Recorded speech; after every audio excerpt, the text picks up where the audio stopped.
The prosecution is not going to get that man today. No, because I'm going to get him.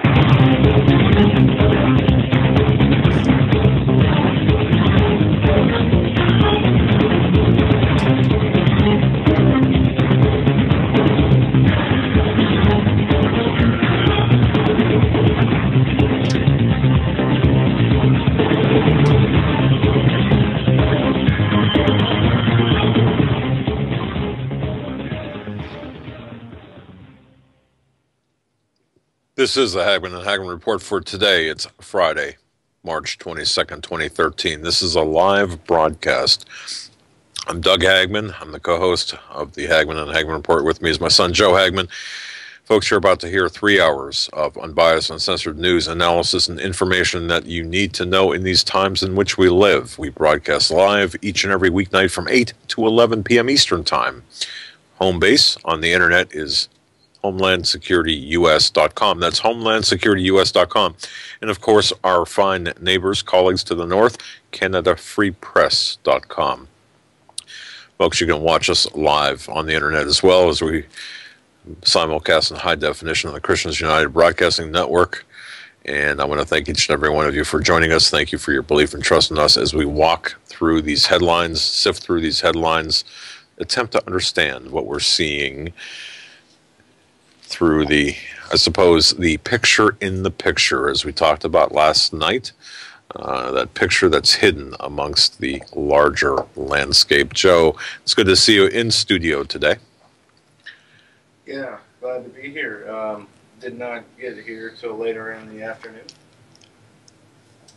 Oh, sorry, I was muted. No, I didn't get here till later in the afternoon, and I just want to let you guys know we're not streaming live on video tonight, as we will be joined by Steve Quayle and Financial Insider V, and we know that they're going to be on for the final 2 hours and doing most of the talking, so I didn't want to have the video running to just sit here and you know, look pretty. But we got a lot of news to hit before they do join us. And I'll just start with this headline. A long night at Quantico Marine Base. 3 dead in shooting. A Marine shot and killed 2 of his fellow service members at a Virginia base Thursday night, and then apparently killed himself. The incident took place at the Marine Corps base in Quantico. The shooter gunned down a man and a woman. All are Marines, permanent personnel assigned to the Officer Candidate School. Authorities did not disclose a motive and were investigating the incident. The identity of victims were not immediately released, but Colonel David Maxwell said it has been a long night, and this is one. There was another shooting on the USS San Diego, I believe, where a 19-year-old female officer was shot, and we know that the suicide rate among Army, U.S. military personnel is higher. There's more suicides in Afghanistan than there are deaths from combat. Let me give you my take on this, and with this is without any evidence, without looking into it, but I've got to tell you this. When you've got shootings like this that are taking place, I immediately think of love triangles, or, you know, the big push for women in the military. Well, that leads to naughty behavior. That leads to, because of the quarters, the close confines in which they work, it leads to various measures or various activities that would not ordinarily exist. And that also, I believe, is a plan, a larger plan to destroy our military from within. That, and allowing homosexuals, or repealing the don't ask, don't tell situation, or doctrine, if you will. This is all planned to. This is all part of the plan to weaken our military. Think about this, folks. Think outside of the box. Think outside of what is being told to you by the talking heads on the media, in the media, on through your television screens. This is something totally, I believe, that is part and parcel to the internal destruction and weakening of our military. I don't know if that's the case with the situation in Quantico. I don't know if that's the case on I don't know. but it's bound to happen more and more as these women and homosexuals gain hold and even in some cases take precedence over men in the military. It's a formula for disaster, and it's intentional. It's not about equality or equity. It's about internal weakening and destruction. And if you don't believe me, that's fine. You don't have to. And if you want to take it up with me, that's I welcome that. But Joe, that's what I think. No, I agree.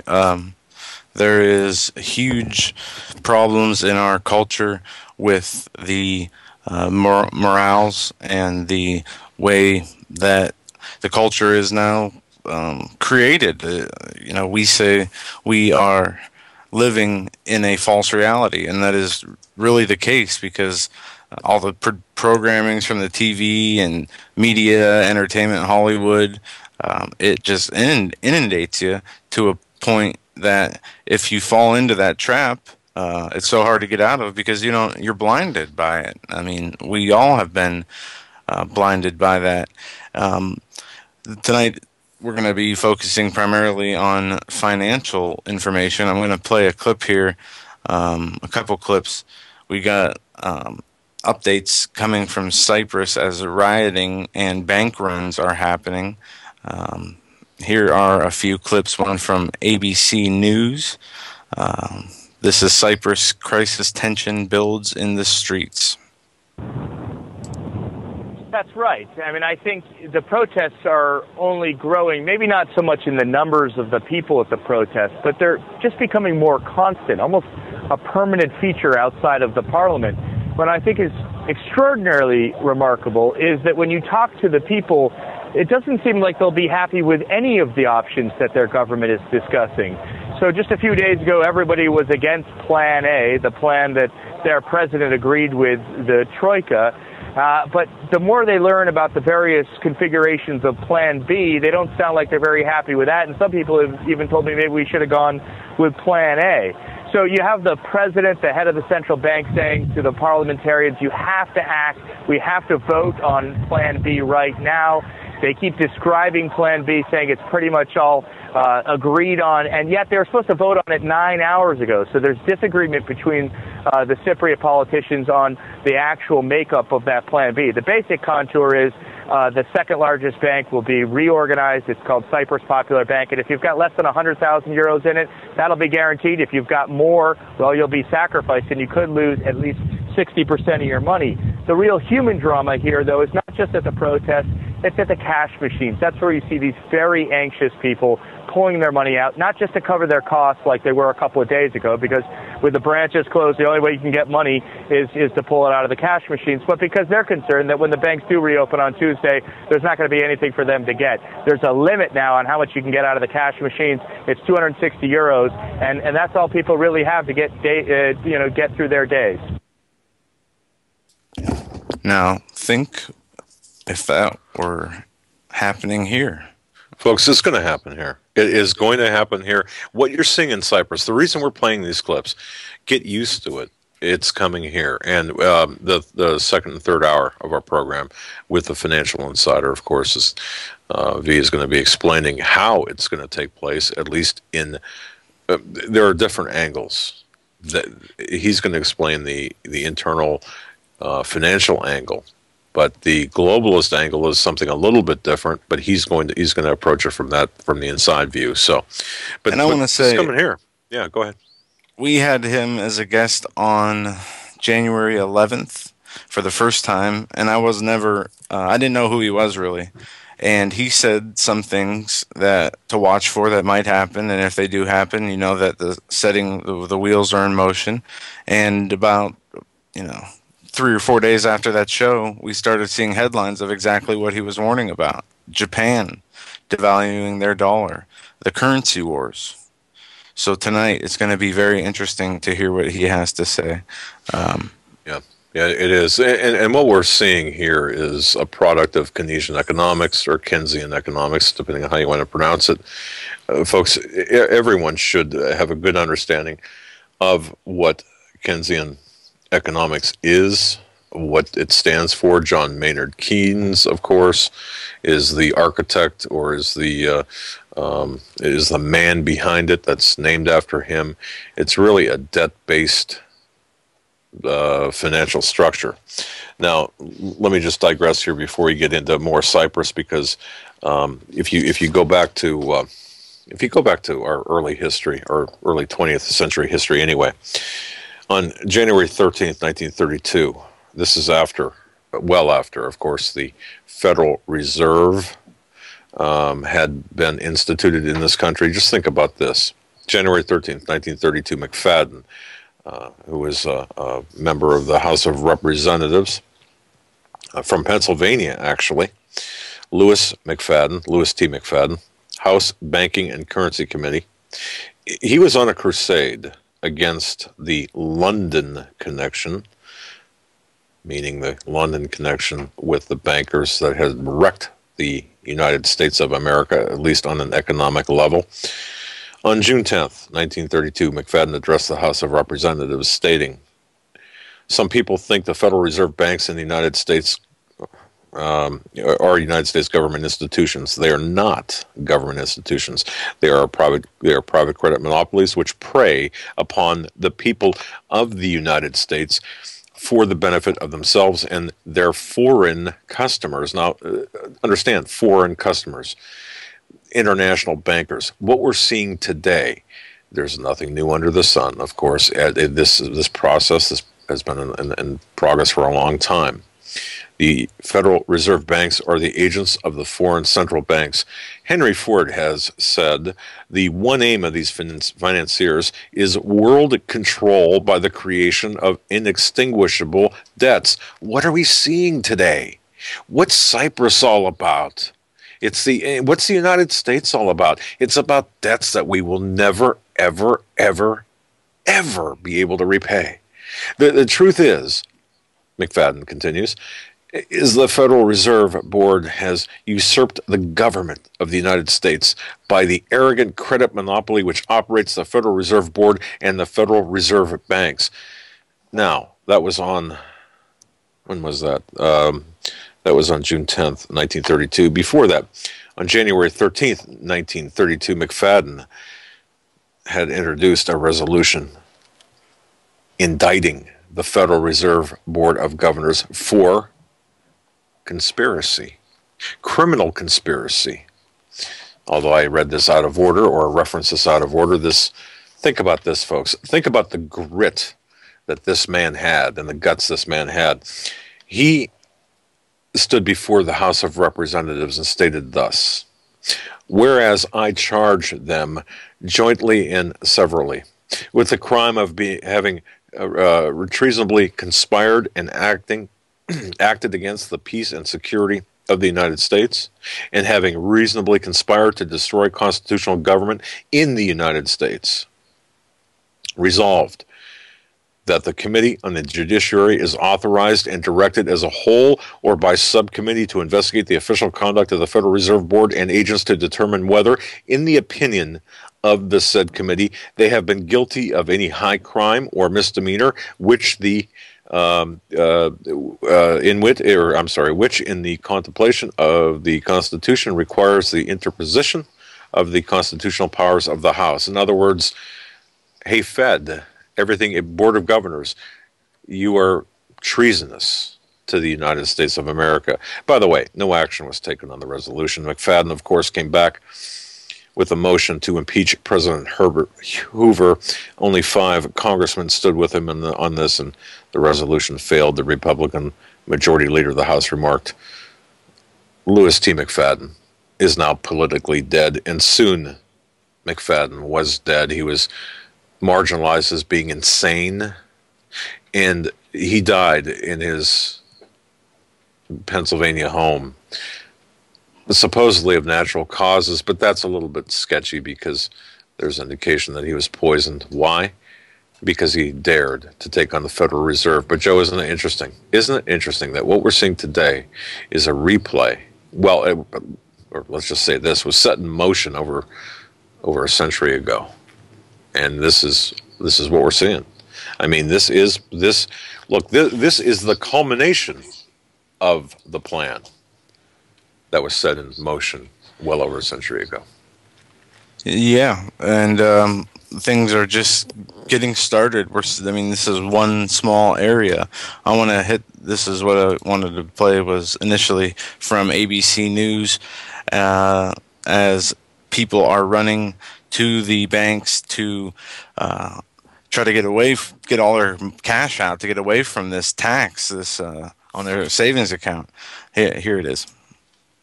Today's biggest economic story came from Europe, where old worries about debt, bailouts, and public anger found new life again. European markets were rattled today by events that occurred on the tiny Mediterranean island nation of Cyprus. The island is part of the European Union, and plans for the government to seize individual bank deposits set off outrage there. It also prompted worries about whether other nations could follow suit in time.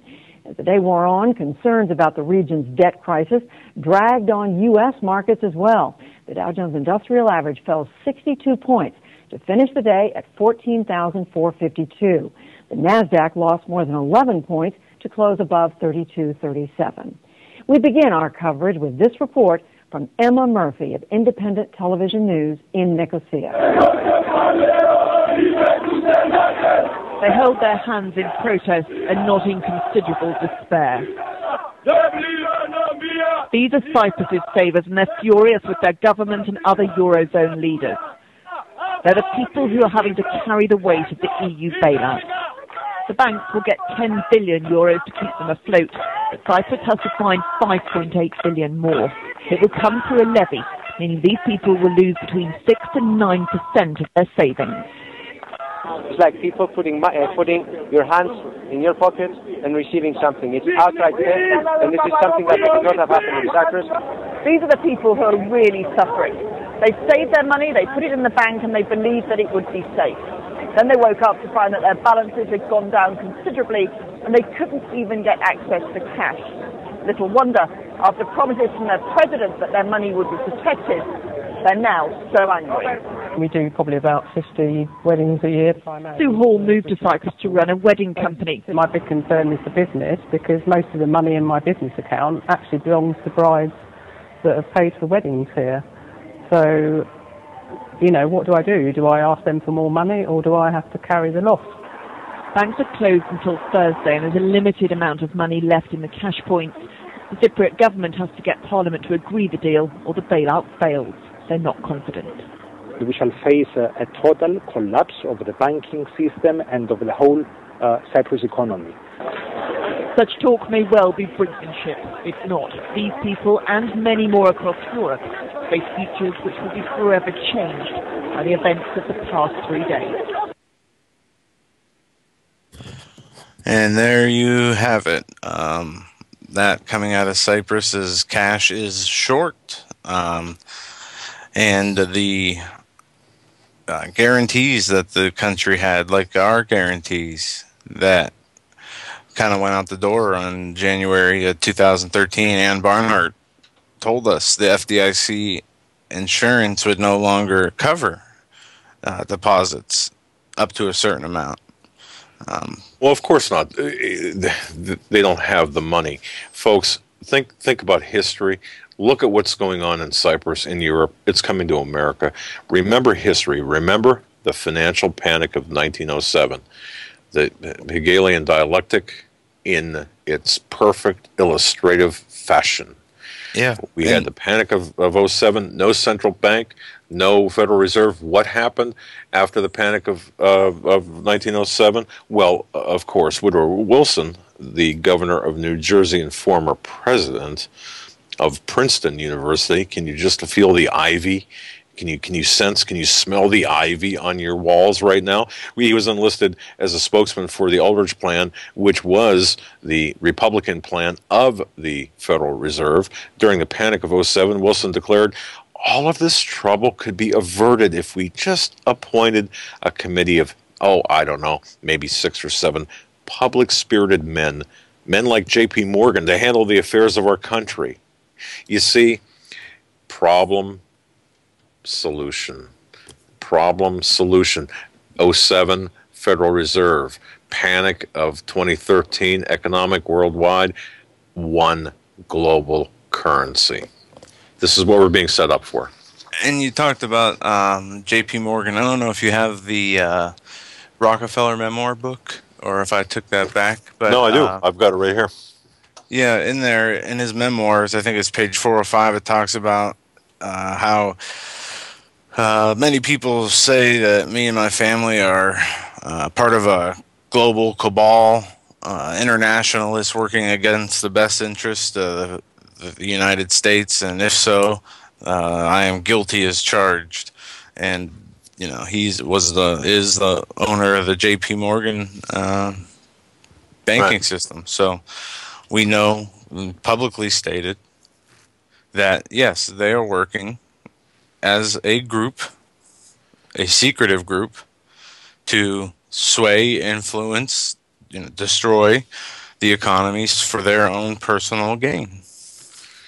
I got to tell you this, folks. I've got a very I don't know, Joe. Would you consider it an extensive book library? I mean, I've got a lot of books. Yeah, you got a very good library. I mean, it takes you got a couple of walls. I mean, books. And I happened to walk by, and it's floor to ceiling bookshelves, needing a ladder for the top. A step ladder for the top, or a step stool for the top row. But I accidentally knocked a book from one of the shelves randomly, and to the floor fell a book by Art Bell called The Quickening: Today's Trends, Tomorrow's World. And I hadn't looked at this book in, I don't know, maybe 5 years, maybe longer than that. And it's an autographed copy of a personalized copy from Art Bell, is written published back in 1997, and in it he talks about the economy. He talks about the NAT and GAFTA. He talks about how NAFTA and GATT. What'd I say? NAT, GAFTA.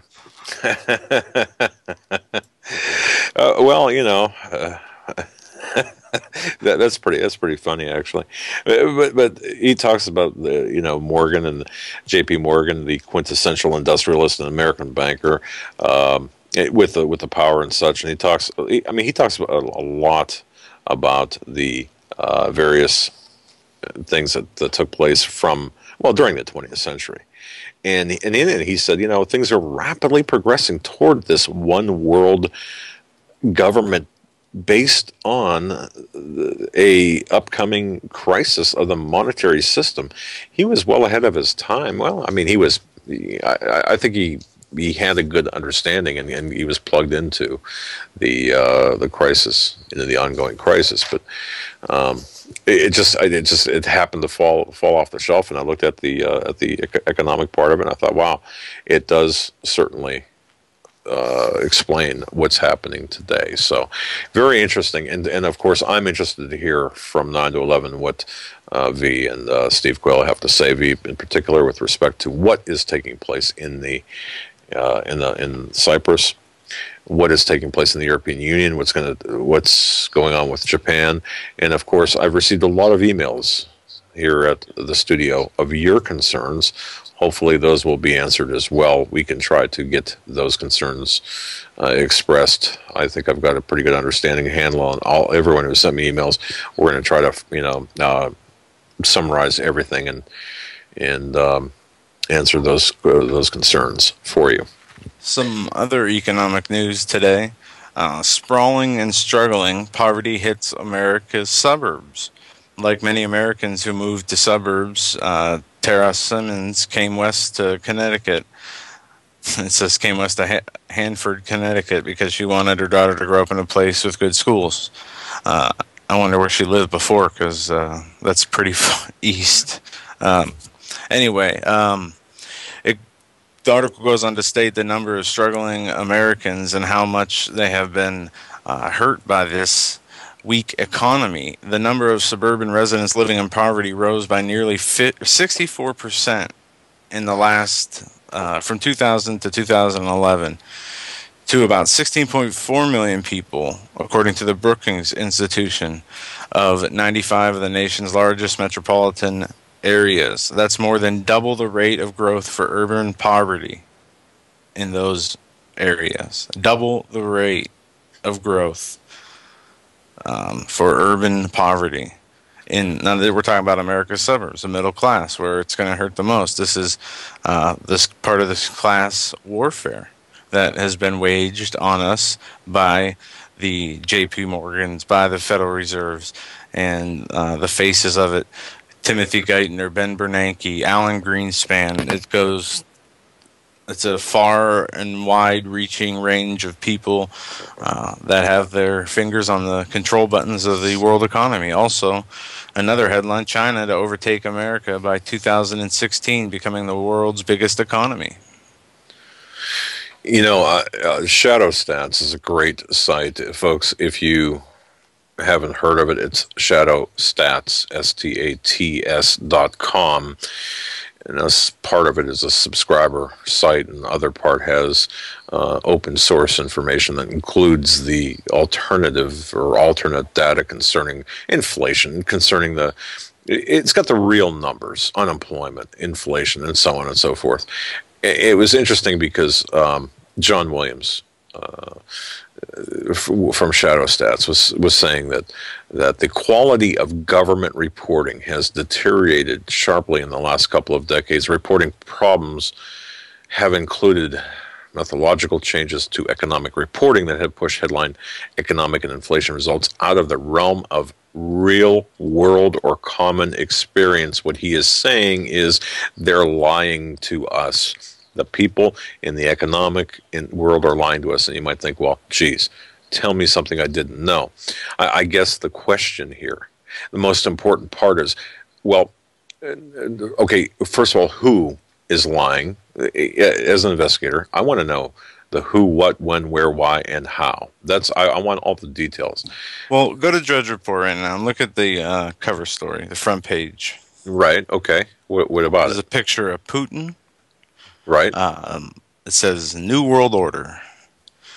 Putin rolls out red carpet and guards on horseback for a visit to the new president of China. Russia premier gives unprecedented welcome to new Chinese leader as relations thaw. China's new leader begins his first overseas trip as president with a much-anticipated visit to Russia today, a symbolic trip that underlines China's desire to ensure its energy supply while showing its defiance in the face of U.S. influence in Asia. Exactly. And folks, please understand what's going on here is when we took this in history back in school, it was the Sino-Russian the relationship, but China is going to overtake America economically and economically by 2016. We know this, but who's responsible for this? For example, how did they get to this level? If you look back historically, well, you had Kissinger as the architect for the opening the doors to China during the Nixon administration. Kissinger is still around as advisor to, at least informal advisor to, Barack Hussein Obama or Barry Soetoro. We're not sure who that is, except to say that he's somebody's pawn, isn't he? He's the New World Order pawn. That's Barack Hussein Obama. But yes, China is on track to overtake America as the world's biggest economy in 2016. This, of course, is by numerous UN, New World Order type of documents. Yeah. Plus Russia too. I mean, Russia and China are. Russia's calling its relationship with the United States toxic. Yeah, and the new president of China said, I think this was the president of China, I would say, Russia has watched China rise with concerns, but a bigger concern for the Kremlin, one that it shares with China, is a blunting U.S. influence in the region. At the start of the talks, Mr. Putin described the ties between the two countries as an extremely important factor of global politics. Ahead of China's president's arrival, said, "We are working together to help shape a new more just world order, to ensure peace and security, defend basic principles of international law. Also, the Chinese president's wife was said we need a new role model.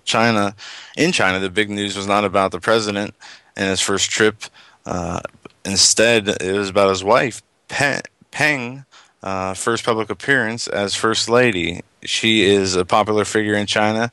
Indeed, she was probably better known than him until recently and adored by millions of people. And she says the same thing. It is time for a new way to shape things.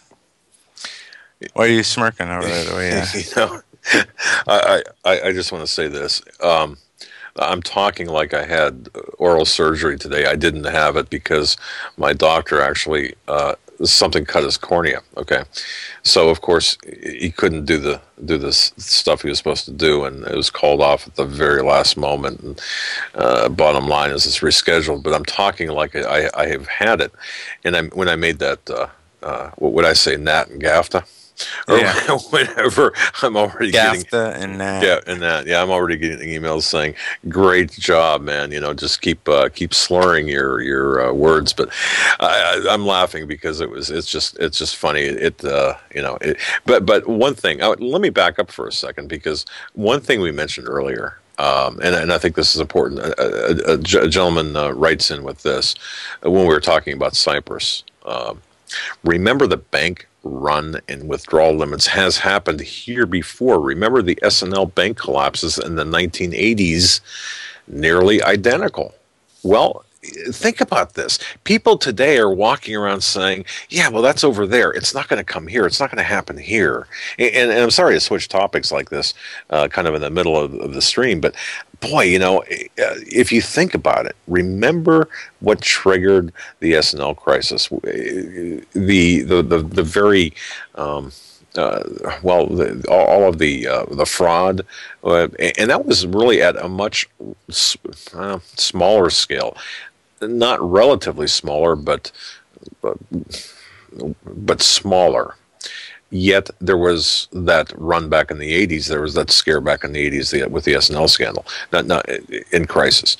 Now, having said that, those people with you, listeners, who are saying, well, it can't happen here. And here could be if you're listening in Canada, or here could be if you're listening in Mexico City, or here could be the UK. And we have listeners in the UK and Canada and Australia and New Zealand and other places. It can happen where you're at. It certainly can, because everything is connected. Everything right now is connected electronically. And now I refer back to what Art Bell said in his book, The Quickening. Part of the economic crisis is padded by the electronic advances that we've had. So think, in an instant, you could trade whatever in the click of a mouse button, in the stroke of you hit the enter key. It's that quick. So how quick could a crisis like this happen in the stroke of a few computer keys?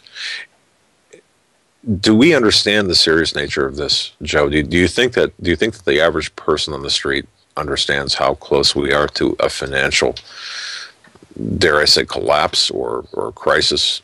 The average person on the street can't even tell what season we're in. They can't see the danger because they're brainwashed. They're hypnotized into believing that we're too big to fail, that we're the United States of America, and nothing bad can ever happen to us.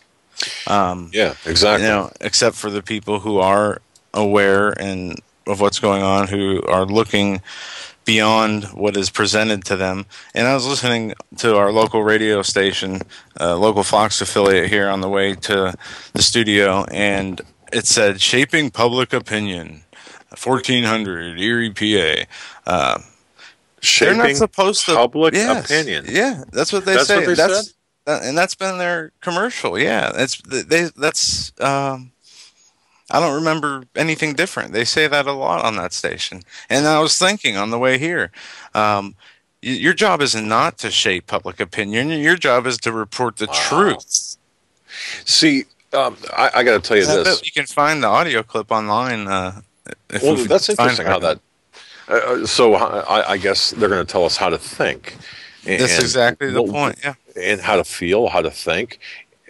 That's the ultimate in being lazy, I suppose, for the average person. I was talking with a very, very good friend of mine today, and he was funny. Remember, folks, yesterday we were talking about, once again, that hidden picture within the picture. You've got to remember as a child, for those of you who did not listen, or for those of you who did, just humor me on this. Last night's program, we were talking about when you're a kid, you know those magazines you see at the doctor's office with highlights or whatever. A lot of times, or even if you go to the mall, and at the mall they have more, much more sophisticated versions of these. But they're pictures, and inside this picture of a landscape or whatever the picture might be, there's hidden in there like a horse pulling a cart, or a donkey pulling a cart, or a dog sled, or some other picture, but it's so craftily hidden in this larger landscape picture, larger picture with everything. Everyone's looking at the picture and not seeing that picture in the picture. Well, when I was talking with my friend today, he said, heard the program last night, and here's what you guys ought to do, because this, and this is kind of neat, because what we're trying to do is we're trying to get people's attention away from the pretty landscape, the pretty geraniums on the porch, and the outhouse there, and the barn, the boathouse, or whatever it is, the creek, and all the pretty trees and flowers. No, look for that hidden picture in the picture. And of course, we started talking about 3D TV, 3D television. Remember the old 3D? And I don't even know if I have not been to a movie, so I don't even know if you 3D movies, if they still have them. But I recall the old 3D style glasses, the cardboard cutouts. One lens was green, one was red. You know those 3D glasses I'm talking about, the cardboard ones. Yeah, we got to have the Hagmann Report 3D glasses and give them out to everybody. What about these new Google glasses? Have you read about those? Yeah, I have, and of course, yes. But before you get into that, the 3D glasses, so people can see the dimensionality of the news. When they put these glasses on, they'll be able to see that picture within the picture, or they'll be able to see the three-dimensional aspect of the news and what's behind the news. So maybe we should issue our own Hagmann and Hagmann 3D glasses for that purpose. What do you think? Very interesting idea, but let me tell you this. People who've been watching mainstream media, if they haven't figured it out already because of the twisted logic and from the gun control campaign that was launched by all mainstream media outlets to the anti-government patriot constitutionalist extremists, the homegrown terrorists, if they can't see, because the NDAA was reported on, the drones in the sky are reported, all this stuff is still reported on by the mainstream news. If they can't catch on. No, Joe, because what happened, the mainstream news had said, wait a minute. Wait, all of this, in fact, it's on front page of Drudge. Oh, my goodness. DHS denies massive ammunition purchase. They're not buying anything. Not one thing. They're not buying anything at all. Even though the purchase orders are public record, you can go find them. Well, it's so ridiculous. Basically, the best way I've heard it described before is they do this kind of thing. They'll deny this stuff because they know the public won't go out to the extra mile to find out on their own. They take what is said to them as fact. Right. They believe regardless. And that's not everybody. But most people that just you see have no clue. But our glasses though would help people. They would really help people, and if necessary, we could have a little flap in addition to the red and green little flap to pull down, and those would be used specifically for either the print media or perhaps walking around to identify zombies. I don't know, but well, we should start giving them away. And right, exactly. We'll just okay. have the Hagmann Report logo on the top, and that way they know, people, when you walking down the street, that you can pick out the. But to be serious though, you see the dimensionality of the lie. The lie is so huge, and as my friend says, the lie is different at every level. Think about this. Think about the lie that 15 congressmen, they've written a letter to DHS demanding to know why the DHS is buying up so many rounds of ammunition. Folks, have you tried to buy 9mm ammunition? Have you tried to buy 40 caliber? You can't. I've only tried 50 cal. 50 caliber, right? No, okay. I'm kidding. Actually, I've got a steamer trunk full of 50 caliber and some mortar rounds. Those DHS people listening. The address is, I'm going to give my neighbor's address out. Hang on a second. Yeah. No, I'm just kidding. There's that joke about, this is all heavy news, but folks, remember the joke about the FBI and the firewood? I'm not going to tell it, but if it rings a bell, you'll have Snickers, some stickers about that. But think about this: 15 congressmen wrote a letter to DHS wanting to know why they're buying so many rounds of ammunition, and whether the purchases are part of a deliberate attempt to restrict the supply to the American people. But Napolitano, what does she do? She just refuses to answer questions from reporters. No one can have an honest discussion about this. And here's the other part: Media Matters, raw story. 2, progressive, elitist progressive websites. George Soros stamped all over them. They attacked Lou Dobbs, and I've got respect for Lou Dobbs. They shot up his house. Well, not quite, but no. I'm not talking about who you're talking about. Right. As correspondent on CNN, he was big on exposing the New World Order, right? And he resigned from this position after his house was shot at. Yeah, exactly. And I'm telling you, that issue, by the way, and thanks for bringing that up, I had forgotten about that.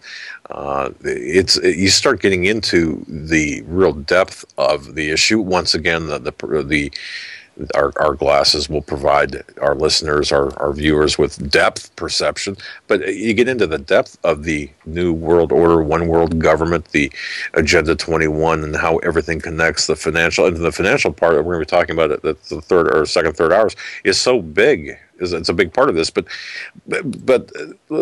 Media Matters and Raw Story, very progressive sites on the internet, attacked Fox business host Lou Dobbs for even daring to raise the issue on his show.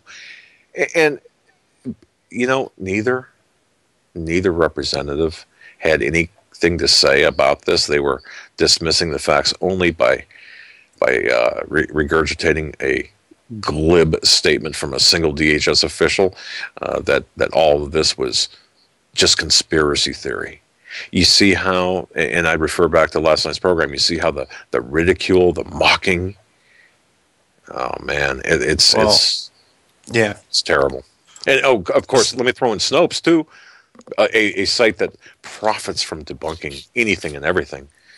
They didn't even address this. So I guess if we can't rely on Snopes, who can we rely on?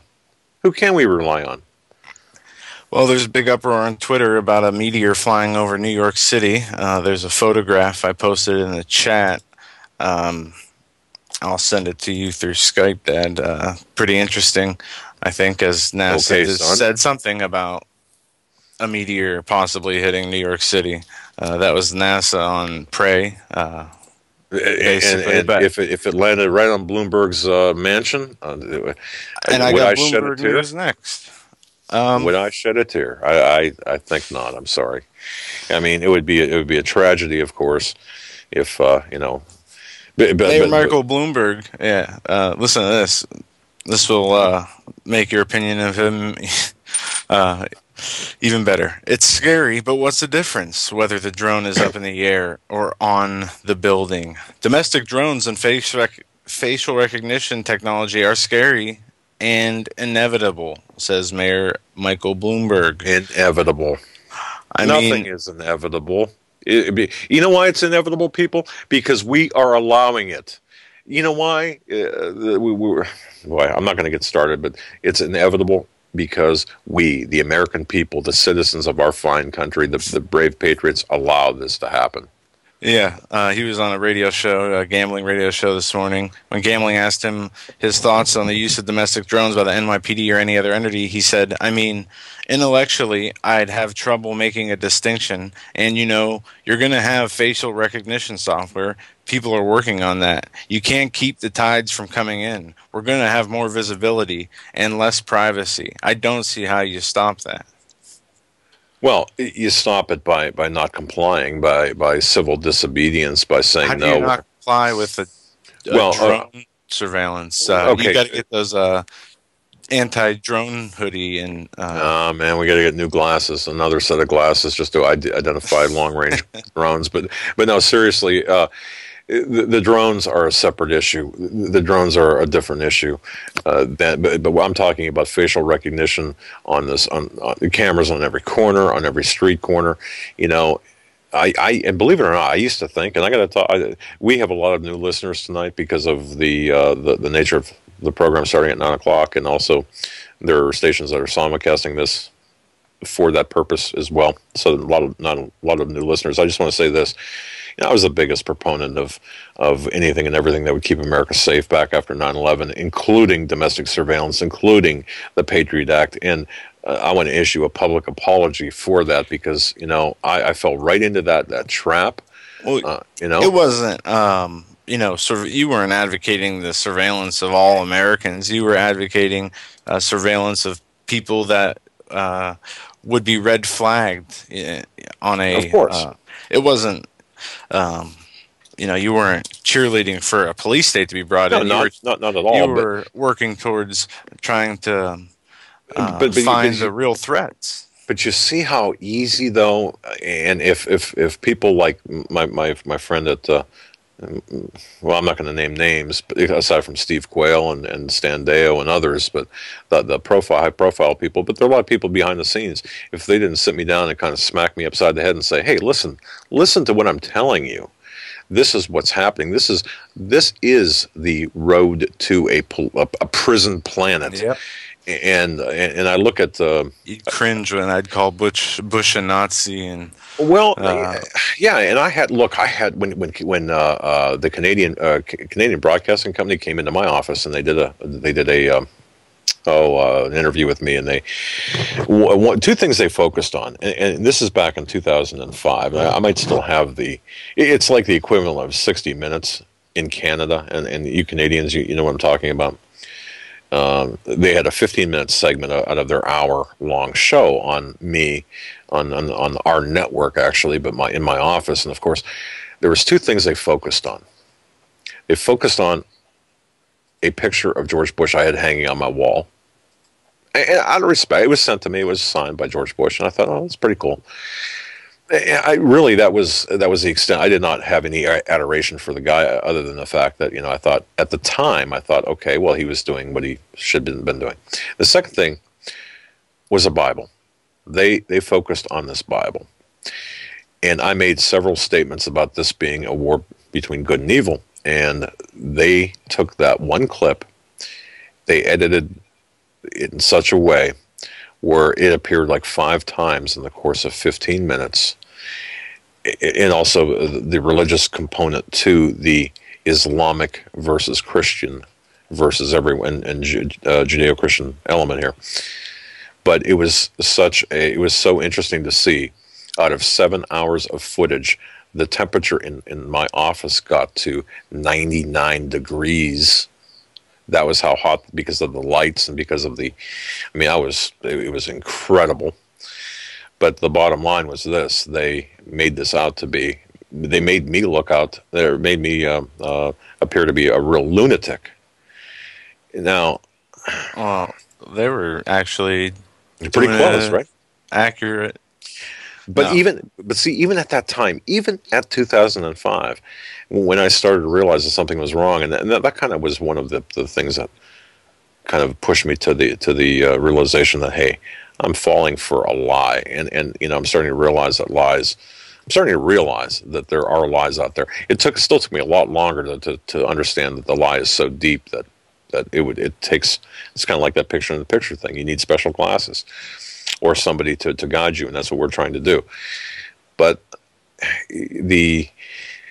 I'm not sure where I was going with that point, except to say that the marginalization continues. The attacks and the accusations of being wing nuts continue. You start talking about the things they're doing with surveillance, with drones, with facial recognition, with every turn. And you point this out very nicely with your research of the document, what is Operation Northwoods? Is that? There's many documents. I mean, that was one of them. Yeah, we have so on. Oh yeah. I mean, there are countless, depending on what area you want to get into, whether it is PNAC, the Project for a New American Century, publishing in 2000 that they need a new Pearl Harbor-like event in order to, otherwise it would take forever for them to implement their agenda. All these government PDFs for military publications, for urban reconnaissance missions, drills, internment and resettlement operations. And see what I'm saying now in the lead up to the second hour and third hour with V and Steve Quayle, folks. Do you think that this is all just one big accident where we're at right now? That it's the product of just kind of sloppy legislation? No, it's not. It was a planned, structured, orchestrated crisis. It began back, excuse me, with the Aldrich Plan and the Federal Reserve Plan, and even before that with the establishment of the central banks. It's headquartered out of London. Please, people, understand the importance of that. The city within a city in London, England, London, United Kingdom, that city within a city of London, that's the heart of where this economic power structure is based. And folks, when the event does take place where the world economic collapses, and we are structured into economic zones, 10 economic zones, it's going to be led by someone out of that single city within the city. This has been planned for generations. You think that where we're at right now, Cyprus, Japan, our current debt crisis, is this just some sort of cosmic accident that just took place? Of course not. It's orchestrated. Again, the Hegelian dialectic is a part of it. And I'm going to tell you something. It's going to, at the very least, people are going to lose wealth. We're going to talk about in the next 2 hours attempting, first of all, what's happening and how it's going to happen and what it could possibly look like. But what we are trying to do is help you, every listener, preserve your wealth, prepare for what's coming practically, mentally, and spiritually, because you're going to need all three, especially the spiritual aspect of it. This is coming to America, and this was started a long time ago. This where we're at right now, and I will say this: there will be some people that will not make it. There will be riots. There will be chaos on the streets. There will be martial law in certain areas. Look at Detroit, for example, right now. There will be Detroits all over the nation, and it's going to be that bad. So you must be in tune, plugged into the spiritual aspect of things, especially the Bible, the Word of God. Anchor yourself in that. And from there, ask God what you need to do, where you need to be. And you're all leaders of your own venue.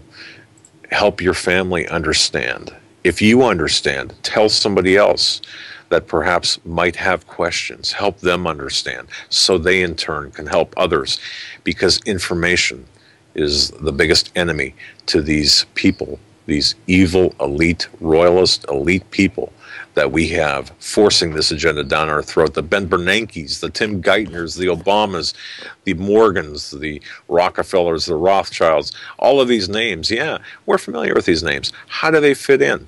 Well, they're part of this elite. Speaking of Ben Bernanke, the crisis is contained. No major risk to U.S. financial system or U.S. economy. Here is a short clip of Ben Bernanke, 2 short clips. I don't think that the impact has been enormous. I mean, I think it's something we're paying attention to. We hope that the Europeans will come up with an efficient and equitable solution. We are monitoring very carefully, but at this point, we're not seeing a major risk to the U.S. financial system or the U.S. economy. All right, that was one clip. Now let me cue up the other one. Ben Bernanke, by the way, is just one of my favorite people to not like. When I say not like, I'm talking about in the position saying. I mean, you look at Ben Bernanke testifying. Wow, it's to me. I would much rather, and people think I'm nuts, but I would much rather watch people like Ben Bernanke and Geithner testify before a Senate committees. That to me is entertainment. Just to hear the questions, the softball questions, and hear them attempting to wiggle or successfully wiggling out of even the softest of the softball questions. Bernanke? Yeah, Bernanke is saying bank confiscation unlikely. Unlikely. In America. In America. Unlikely. Cool. And I don't think, I can't find that clip. If I did upload it, I don't know what happened. Well, I got to tell you what. If Ben Bernanke says bank confiscations are unlikely in America. Here it is. Here it is. Oh, okay. All right. Donald Judd, CBS News. I was wondering if you could tell me how, if a run on the banks happens in Cyprus, how that might affect U.S. markets. And also, is it possible for the U.S. to levy a tax on regular deposits here, or why not? Well, as someone mentioned, Cyprus is a tiny economy, and I don't think that these issues, as worrisome as they are, and as concerned as we would be for the Cypriot people, I don't think that they have direct implications for the U.S. economy. The only way that they would create a problem would be if the runs became contagious in some sense, if depositors in other countries lost confidence. But to this point, I'm not aware of any evidence that that is in fact the case. The argument the Europeans are making is that Cyprus is a very unique situation, very different situation, and indeed it is quite unusual to have a banking sector as large as they have relative to their economy. In terms of the United States, the FDIC was founded, I think, in 1934 and insured deposits, and they're very proud of the fact that no one's ever lost a dime in insured deposits. And during the crisis, the response of the government was, in fact, to increase the level of deposit or account sizes that were insured. So I consider that to be extremely unlikely in the United States.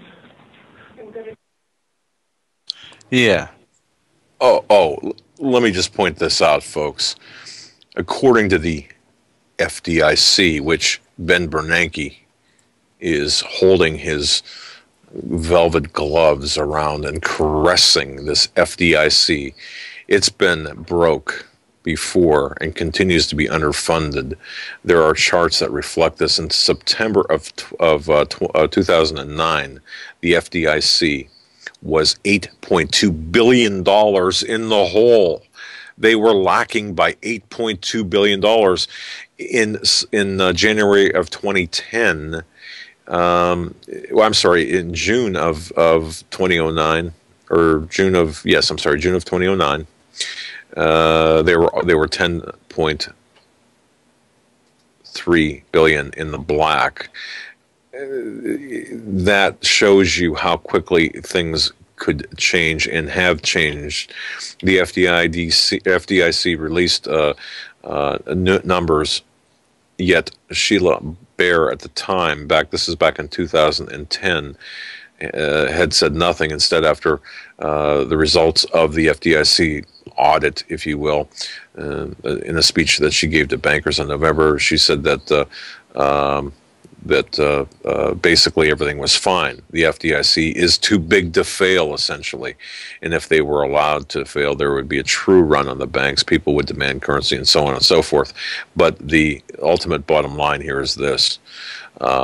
The FDIC has been receiving funds from the government. The press says nothing. The FDIC is considered to be too big to fail. Taxpayers and buyers of Treasury debt will pay. So will people who don't factor in inflation. The news media knows there's a cover-up going on in plain sight, but they remain silent. They are treasonous. No one cares. Americans apparently are beyond the point of caring, and the deficit numbers are huge, and they keep growing, yet Americans believe it can't happen here, and it will. Folks, you're listening to the Hagmann and Hagmann Report. That does it for the first hour of the program. I'm Doug Hagmann. With me in studio is Joe Hagmann, my son. Together we are the Hagmann and Hagmann Report. This is a live broadcast this 22nd day of March 2013. We're going to be right back with Steve Quayle and Financial Insider V, who are waiting, so we'll be right back with them.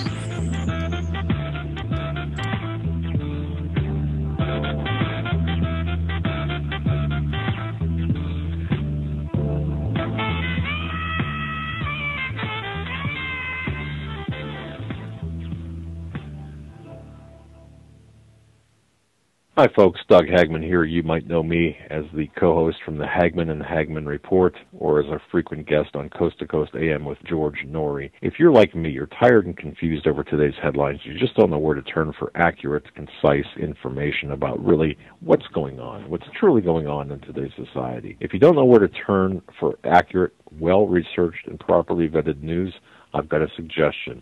In fact, it's a requirement. Bookmark Canada Free Press. That's CanadaFreePress.com on the internet.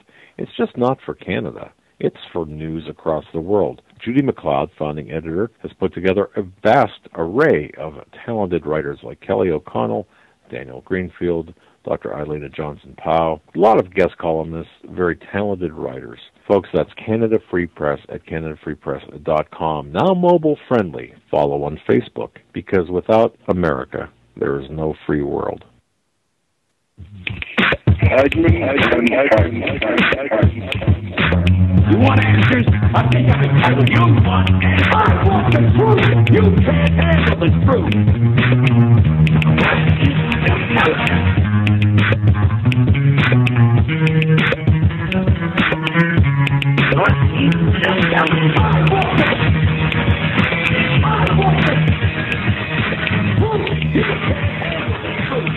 And welcome back, ladies and gentlemen, to our second hour on this Friday, March 22nd, 2013 edition of the Hagmann and Hagmann Report. We are joined now by our very special guest, Mr. Steve Quayle and Financial Insider V.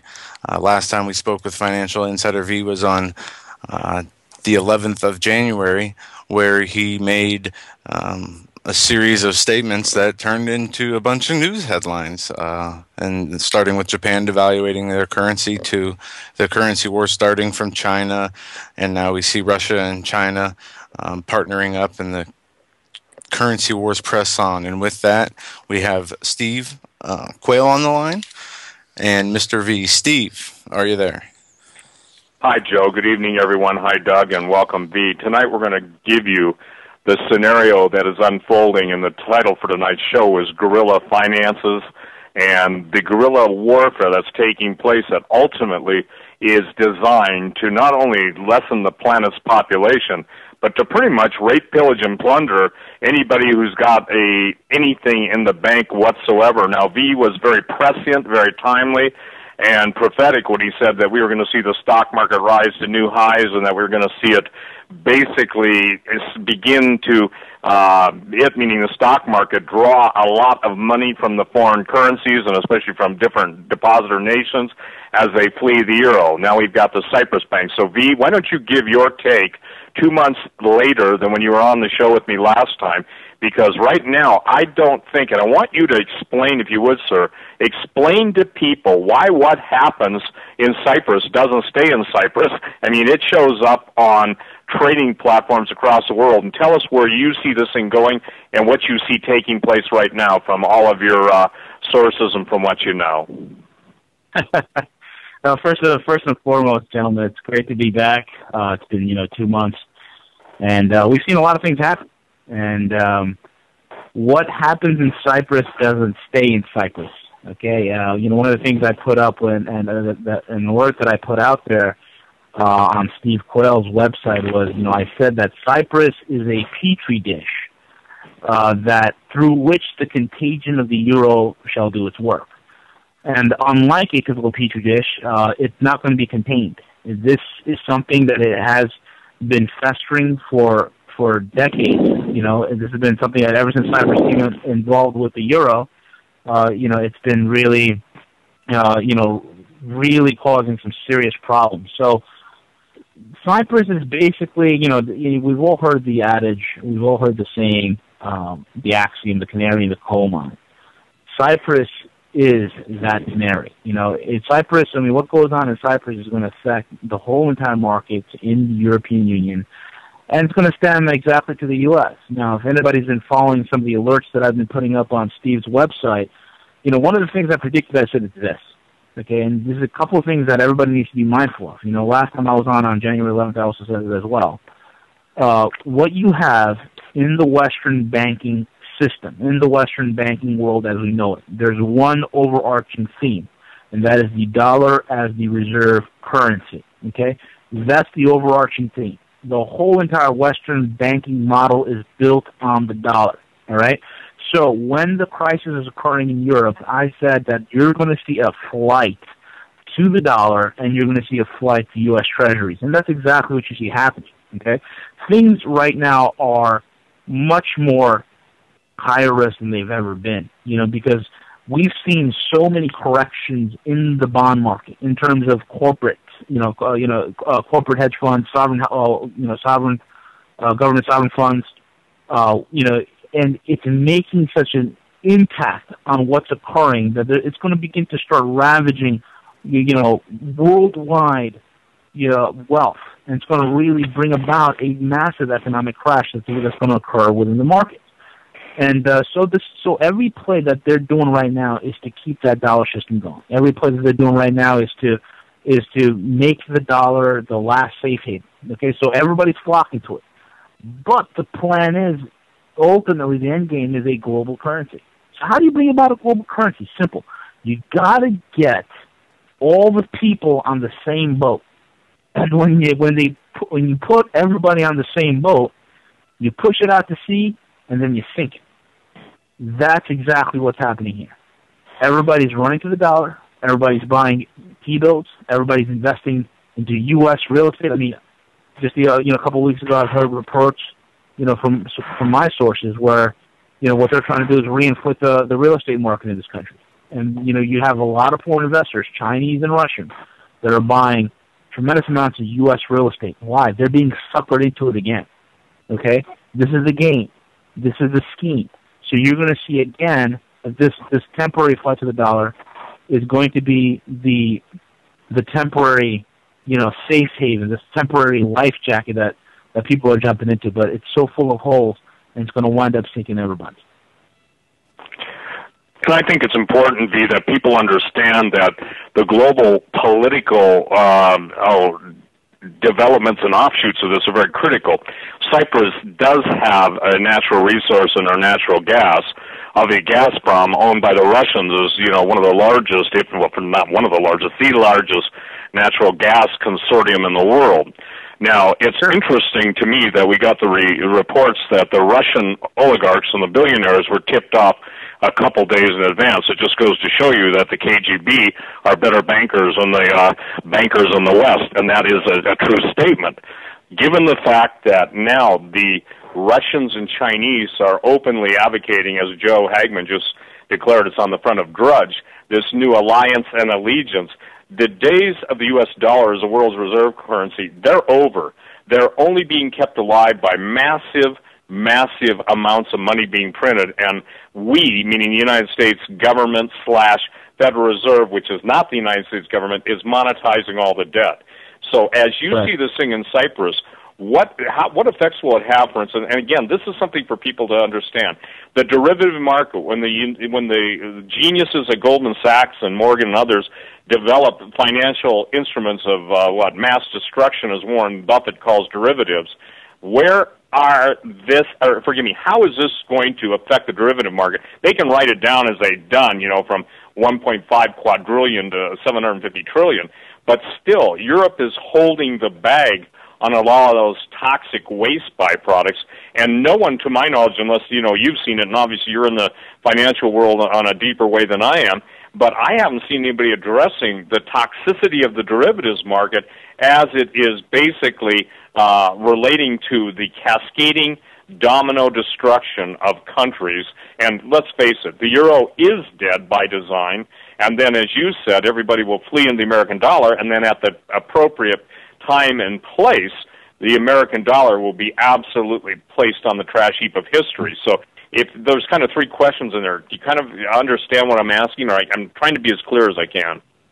Yeah, absolutely. Well, here's my take on it. What's happening right now with Cyprus, it's no secret. Europe's biggest natural gas supplier is Russia. Okay, we both know that the Grecians haven't been paying their gas bill. Okay, and so there's some issues there. So Russia has been very long suffering in terms of getting some of its payments out of the eurozone. Now this whole Cyprus banking debacle occurred, and now the Russians realized, and they made a very, very smart strategic move. Okay, number one, a lot of the billionaire oligarchs were tipped off. They pulled their money out. Okay. Number two, Cyprus is in a world of hurt, and they understand, and the people of Cyprus have had it with the euro. They want out of the euro. They want to go back to the Cypriot pound. They want to go back to the way things used to be, okay?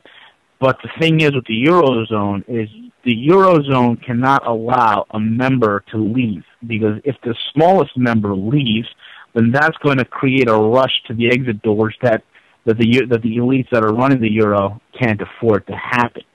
So it has to be made an example. So how do you make it an example? You got to keep shackling this thing. All right, it's got to pay back its loans. It's got to pay back its debt. And Cyprus is not going to. The people of Cyprus at least don't want to let that happen, even though they've officially passed capital controls into law. Okay. Now, the blue chips that the Russians are doing, they're coming in trying to leverage Cyprus and the people of Cyprus and try to, I wouldn't be surprised if you see an oppositional political movement really get financed and spring up from, Russian financing, because what's going to occur is that the Russians are not going to sit idly by and allow, it's not completely proven reserves, but the Russians are not going to sit there and allow the potential of 60 trillion cubic feet of natural gas to just get away from them, you see? So, that's what's going on with Cyprus. Now, the contagion with the Eurozone is that, they've been over-leveraged considerably on a tremendous amount of American subprime mortgages, on a ton of derivative debt, and, collateralized debt obligations and credit default swaps that have been sold all throughout the world via Wall Street. So you had a ton of debt that's being held by many European banks. In fact, it was during my old stay at the Royal Bank of Scotland, my old employer. I remember when they purchased ABN AMRO, okay, the biggest bank, the biggest Dutch bank.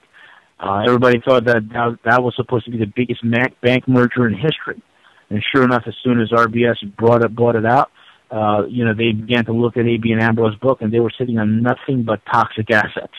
So that turned into the downfall of RBS, so to speak, at that time. So no one's talking about the derivative toxicity simply because it's too big to talk about. You've heard of too big to fail? This is too big to talk about, all right? It's just too monstrous, because if you begin to bring to light, hey, you know what? We got 1.5 quadrillion in derivative debt.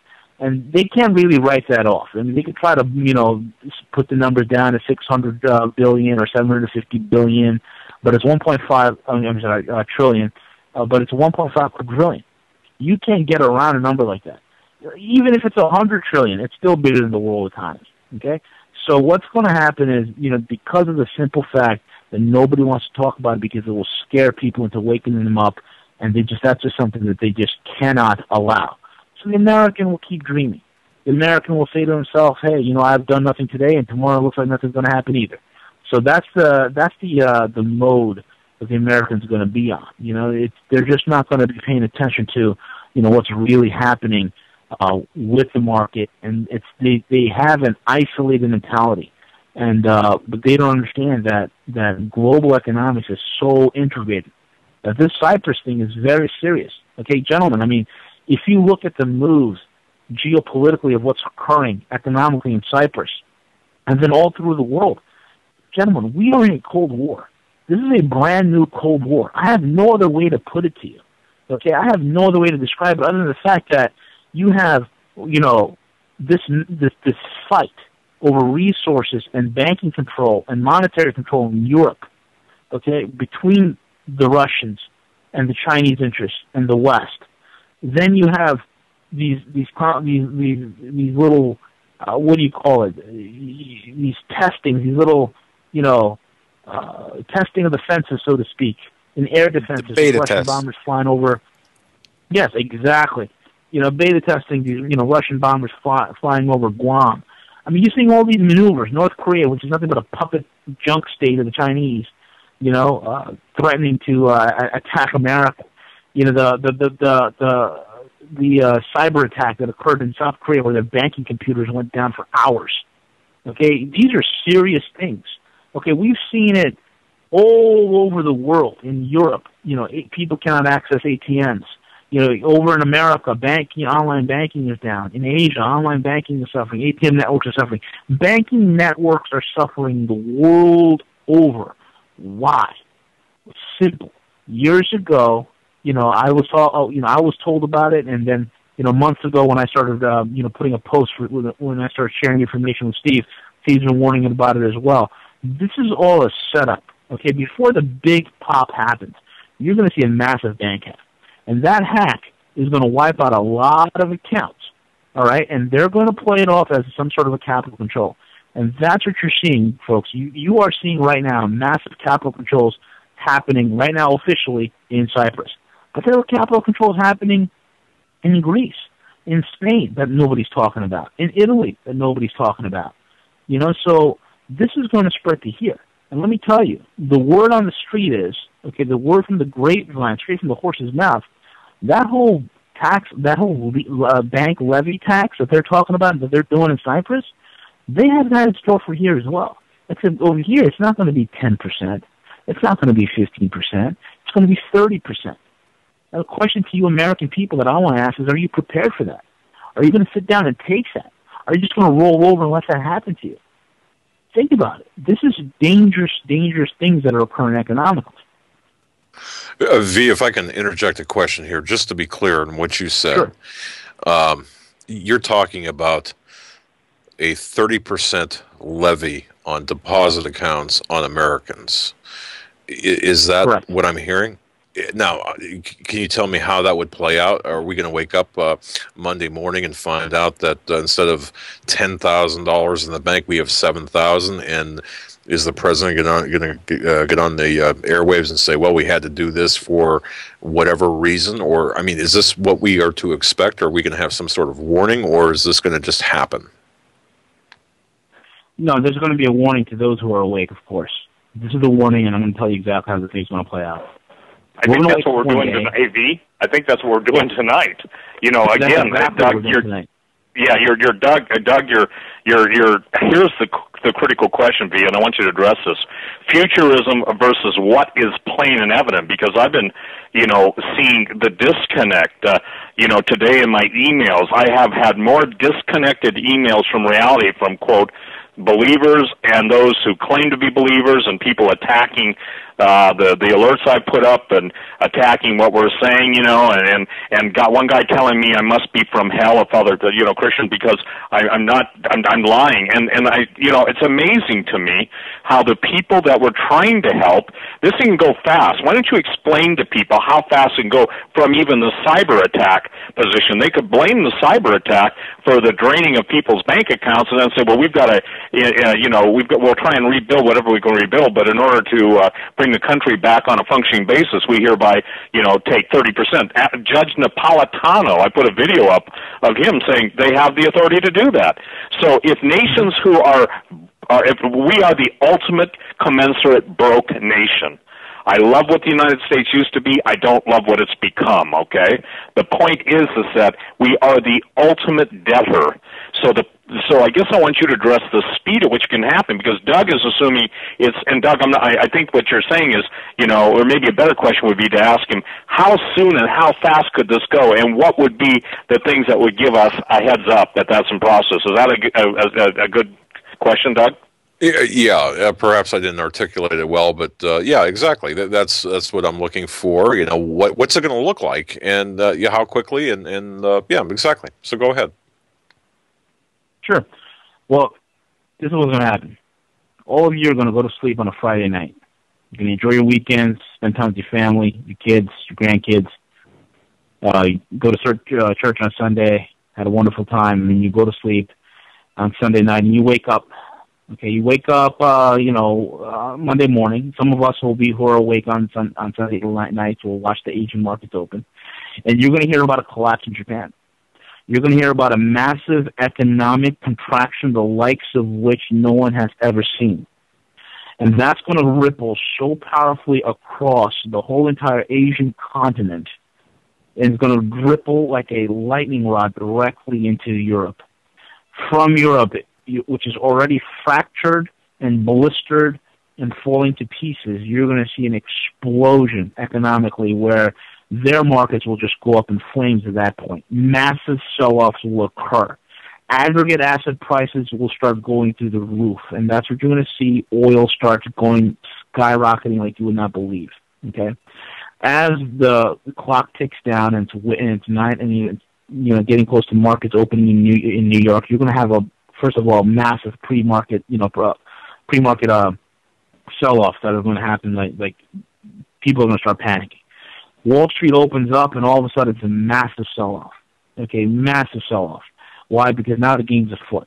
Now it's on, because Japan just went down. Europe, which is nothing but a cancerous, tumor-ridden carcass. Okay? That is what Europe is. And when that thing finally falls to pieces, all right, that's going to be the last and final support system. And then the UK, all right, that's going to be the last final support system, and that's going to create the ripple shock that's going to bring us down.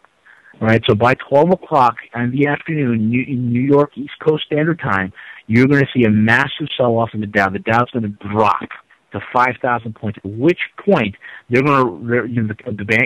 trading computers have already calculated the rate of the collapse, the speed of the trades is going to be so massive that's going to trigger the fail-safes. Once the fail-safes trigger, by 12 o'clock noon, when everybody goes to lunch, the markets will be shut. It will not open.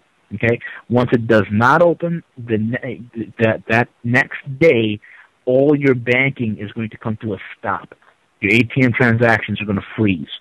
Then the country's going to fall into crisis. At which point, America is finally, at which point the leaders, the sold-out, bought and paid-for leaders of this nation are going to pull back the curtain and say, hey, this is the problem. And they're going to finally show you the monster that's behind the curtain. And that monster is called the derivative market. And when they finally explain what this derivative market is and the damage that it has done in decimating the wealth of Americans and people worldwide, they're going to tell you, listen, we can get out of this mess, but it's going to require, the money that we've frozen in your assets you can't get to, that $10,000 you have, that $100 you have, well, we're going to have to take 30% of it. Okay, because that's going to help us to get back and get the system up and running again. Try to get this engine kick-started again. And that's exactly the model they're gonna try and do. That's what they're prepared for. That's what all their papers are stating. That's what they're gearing up for. Will the American people comply with something like that? I think a good number of them will not, but there's going to be a vast majority of them that will. And that's exactly how it's going to play off. This whole euro crisis, now we can talk to about the euro and Cyprus till we're blue in the face. It is a serious situation. It's very grave. But do not be distracted from the real situation that's going to bring this whole thing down, and that is Japan. Never for 1 second take your eye off of Japan, because what's happening in Japan is super critical. Okay, why? Well, gentlemen, I'll tell you why Japan's critical. In the last 30 years, you have seen a massive transfer of wealth from Western economies over into the Asian countries. What are the dominant economic powers in Asia? China, Japan, South Korea, India. These are major manufacturing hubs that pick up the slack and have replaced what America used to be. Okay? So when Japan goes, it is going to be the elite's way of siphoning the wealth of those nations. Okay? They're doing this is a global strip mining program. They're going to siphon, when Japan blows, it's going to siphon the wealth of the Asians. And that's going to translate to siphoning and pillaging the wealth of what's left of the Europeans. And then finally, it's on home to America. That's the plan. Well, and Doug, I want to say this: if I wanted to use some alliteration, I'd call them the planetary plunderers, piranhas from perdition. And I'm just trying to put this into a graphic way. In other words, they're going to eat up everything. You know, and Doug and Joe, I was really considering this, considering everything that's going on. And today I talked to maybe a half a dozen people that I talked to some really amazing ladies today, a couple of guys that didn't get it, and God bless you ladies, your intuition is so right. But I went to Luke 16, 1 through 13, and I want to say something that's really critical. A lot of Christians are frightened of everything, but they're more frightened, and B, you and I talked about this, they're more frightened of taking responsibility for their own finances, and that apathy, passivity, as it applies to their future and their financial future, is something that absolutely still astonishes me after being, in the precious metals business for 35 years, but a talk show host for 20 years and a newsletter writer for 10 years before that. Now, I want to basically read Luke 16 because this is critical. Now, it will put some stuff into perspective. Basically, Luke 16 is the parable of the unjust steward. And I want to read this because it will really help people to understand that when Jesus spoke in parables, he was teaching amazing eternal principles. And this is something that Christians have got to grasp. And let me change that word. Followers of Jesus, I've corrected myself, and I'm going to do it until I no longer use that. Believers who are blood-bought and washed in the blood of the Lamb, believing that Jesus Christ is the Son of the living God, who is the Savior of the entire world, and that no man comes unto the Father except through the sacrifice and faith in the Lord Jesus Christ. So let me read this. And Jesus said unto his disciples, there was a certain rich man which had a steward. That's a man that he put in charge of all his funds. And the same was accused unto him that he had wasted his goods. And he called him and said unto him, how is it that I hear this of thee? Give an account of thy stewardship, for thou mayest be no longer my steward. In other words, you've blown it, and I want to know how much you blew. Then the steward said within himself, what shall I do? For my Lord taketh away from me the stewardship. I cannot dig to beg, I'm ashamed. I am resolved what to do, that when I am put out of the stewardship, they may receive me into their houses. So he called every one of his Lord's debtors unto him, and said unto the first, how much do you owe unto my Lord? And he said, 100 measures of oil. He said unto him, take thy bill, sit down quickly, and write 50. Then he said to another, and how much owest thou? Then he said, 100 measures of wheat. And he said, take unto him thy bill, and write 80. And the Lord commended, now listen to this, the Lord commended the unjust steward because he had done wisely. Now here's the clincher. For the children of this world are in their generation wiser than the children of light. And I say unto you, and this is Jesus speaking, make to yourselves friends of the mammon of unrighteousness, that when ye fall they may receive you into everlasting habitations. He that is faithful in that which is least is faithful also much, and he that is unjust is in the least is unjust also much. If you therefore have not been faithful in the unrighteous mammon, who will commit to you your trust in the true riches? And if you have not been faithful in that which is another man's, who shall give to you that which is your own? Now that's a principle of God's word. Now here, how does it apply? Real simply this, and then V, I'd like your comment. You've been in the financial world, behind the scenes, in front of the scenes, in the biggest bank in the world 4 years ago, doing a lot of stuff. But what is it, from your experience, that, number one, you're a Christian too, but as a follower of Jesus, as someone in the financial, why is it that what is so transparently fraud, in other words, somebody's saying, hey, I can do a better job of managing your money, so people invest, they get maybe a pissant 3 to 4% return a year, and they think they're cutting a fat hog, and yet the brokerage firms and all the people who wheel and deal and distribute their funds all over and reap horrific profits, what is that so enables the people of God to be pillaged and plundered? Am I making myself clear in the question? Yeah, absolutely. And there's one thing that the Word of God says. It says that the enemy has blinded the people of this world, and that's exactly what's happening. You have people. Look, the way the enemy has set up the system, right? The way the whole financial system. If you take a step back and look at it, it's a system that is so intimidating for most people. Okay, that people are so intimidated by markets and economics. And one of the things I always tell people, that I always say, is they make economics and finance seem like it's some sort of a black art. That it's like something that's mastered only by the select initiated few, and something for the rest of the people just to take the advice of the quote-unquote professional and go along with it. So that's the mentality in the last, I'd say, 100 years or so, right? Prior to that, the main change has been responsibility. Is people just don't want to take responsibility for their own, financial futures. 100 years ago, 200 years ago, 300 years ago, people understood what real wealth was. People understood the difference between money versus currency. Today, those lines are blurred. I'm sure you guys have seen the YouTube video of some gentleman walking around with an ounce of gold, and he will say, hey, he's on some beach in California, and say, hey, can you guess me the price of this ounce of gold? And the vast majority, 99% of the people, in fact, heck, all the people, they're just like, oh, well, it's probably $35 or $40. There's a mental disconnect. So that's, you take that into account, number one. Number two, Christians, for the most part, the form of Christianity that I see in America is such a limp-wristed, milquetoast, baby form of Christianity that, to begin with, it's a disgusting joke. They have no responsibility, the vast majority of people. They go to churches where the Word of God is not preached in its full entirety. They go to churches where the pastors and the leadership are more enamored by programs than prayer. They're more apt to teach about,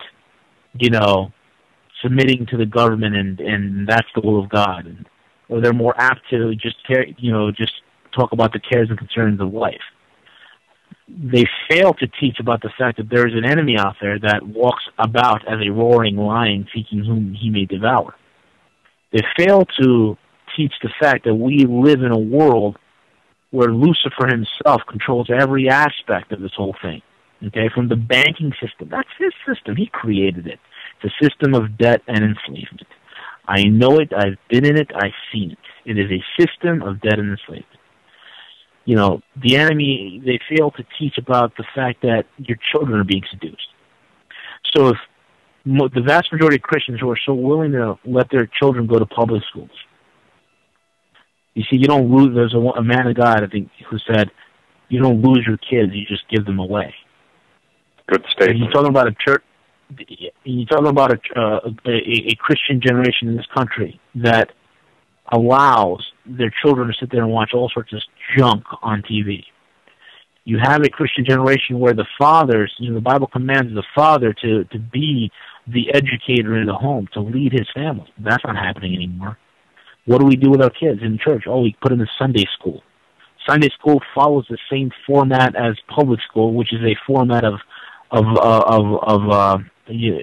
Prussian communistic socialistic system that doesn't create individuals but creates slaves and those who are just worker bees. So that's the same thing that's happening in church.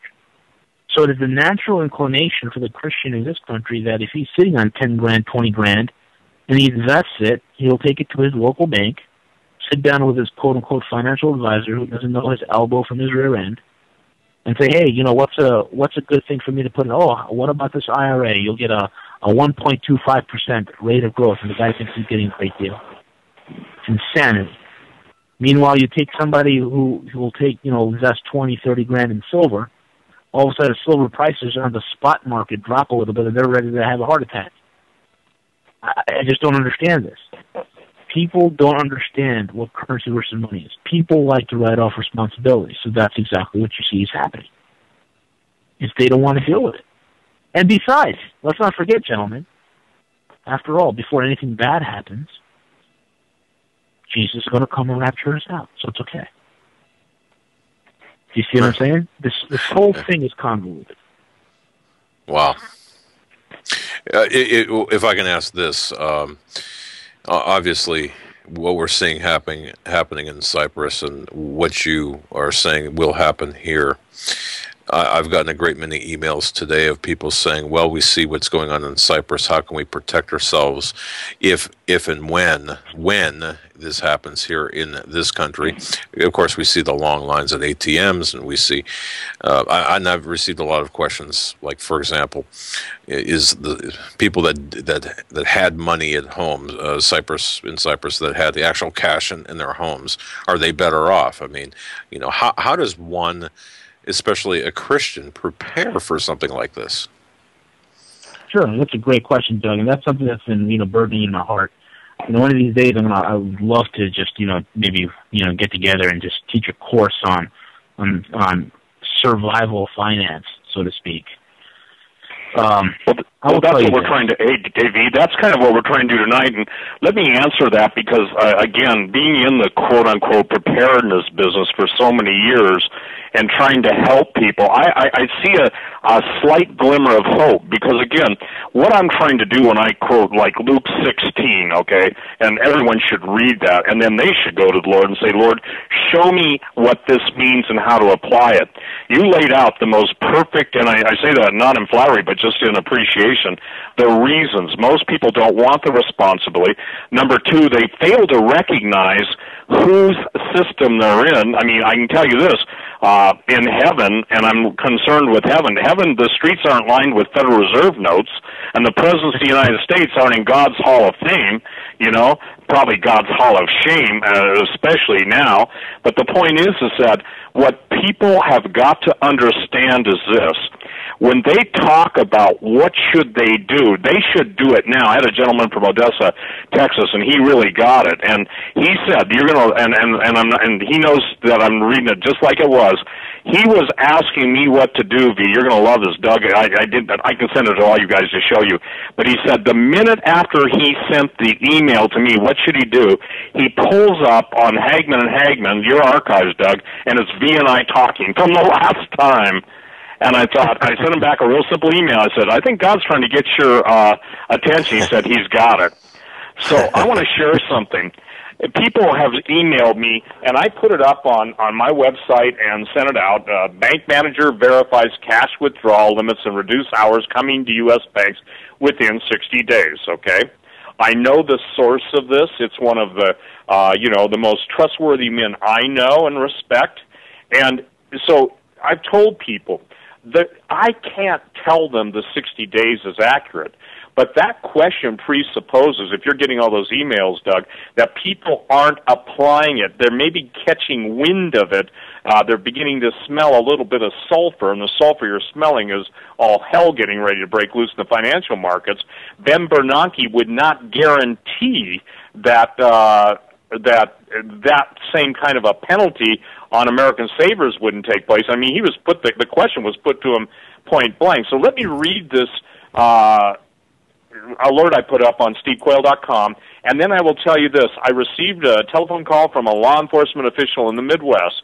He said he had talked to somebody who had more clearances than anybody can imagine. The guy was upset with what's coming down, and he told my law enforcement friend, this is going to be really bad. They are going to crash the economy. They are going to tear it down. We are going under martial law. People will not have access to their money. So that's day two. I just got an email from a certain friend of mine who's a pilot, and he's telling me that a two-star general that he met today and wherever he's flying to basically verified every single thing that my friend the pilot talked to him about, and my friend the pilot talked to him about this. Okay, so in the mouth of 2 or 3 witnesses, let every word be established.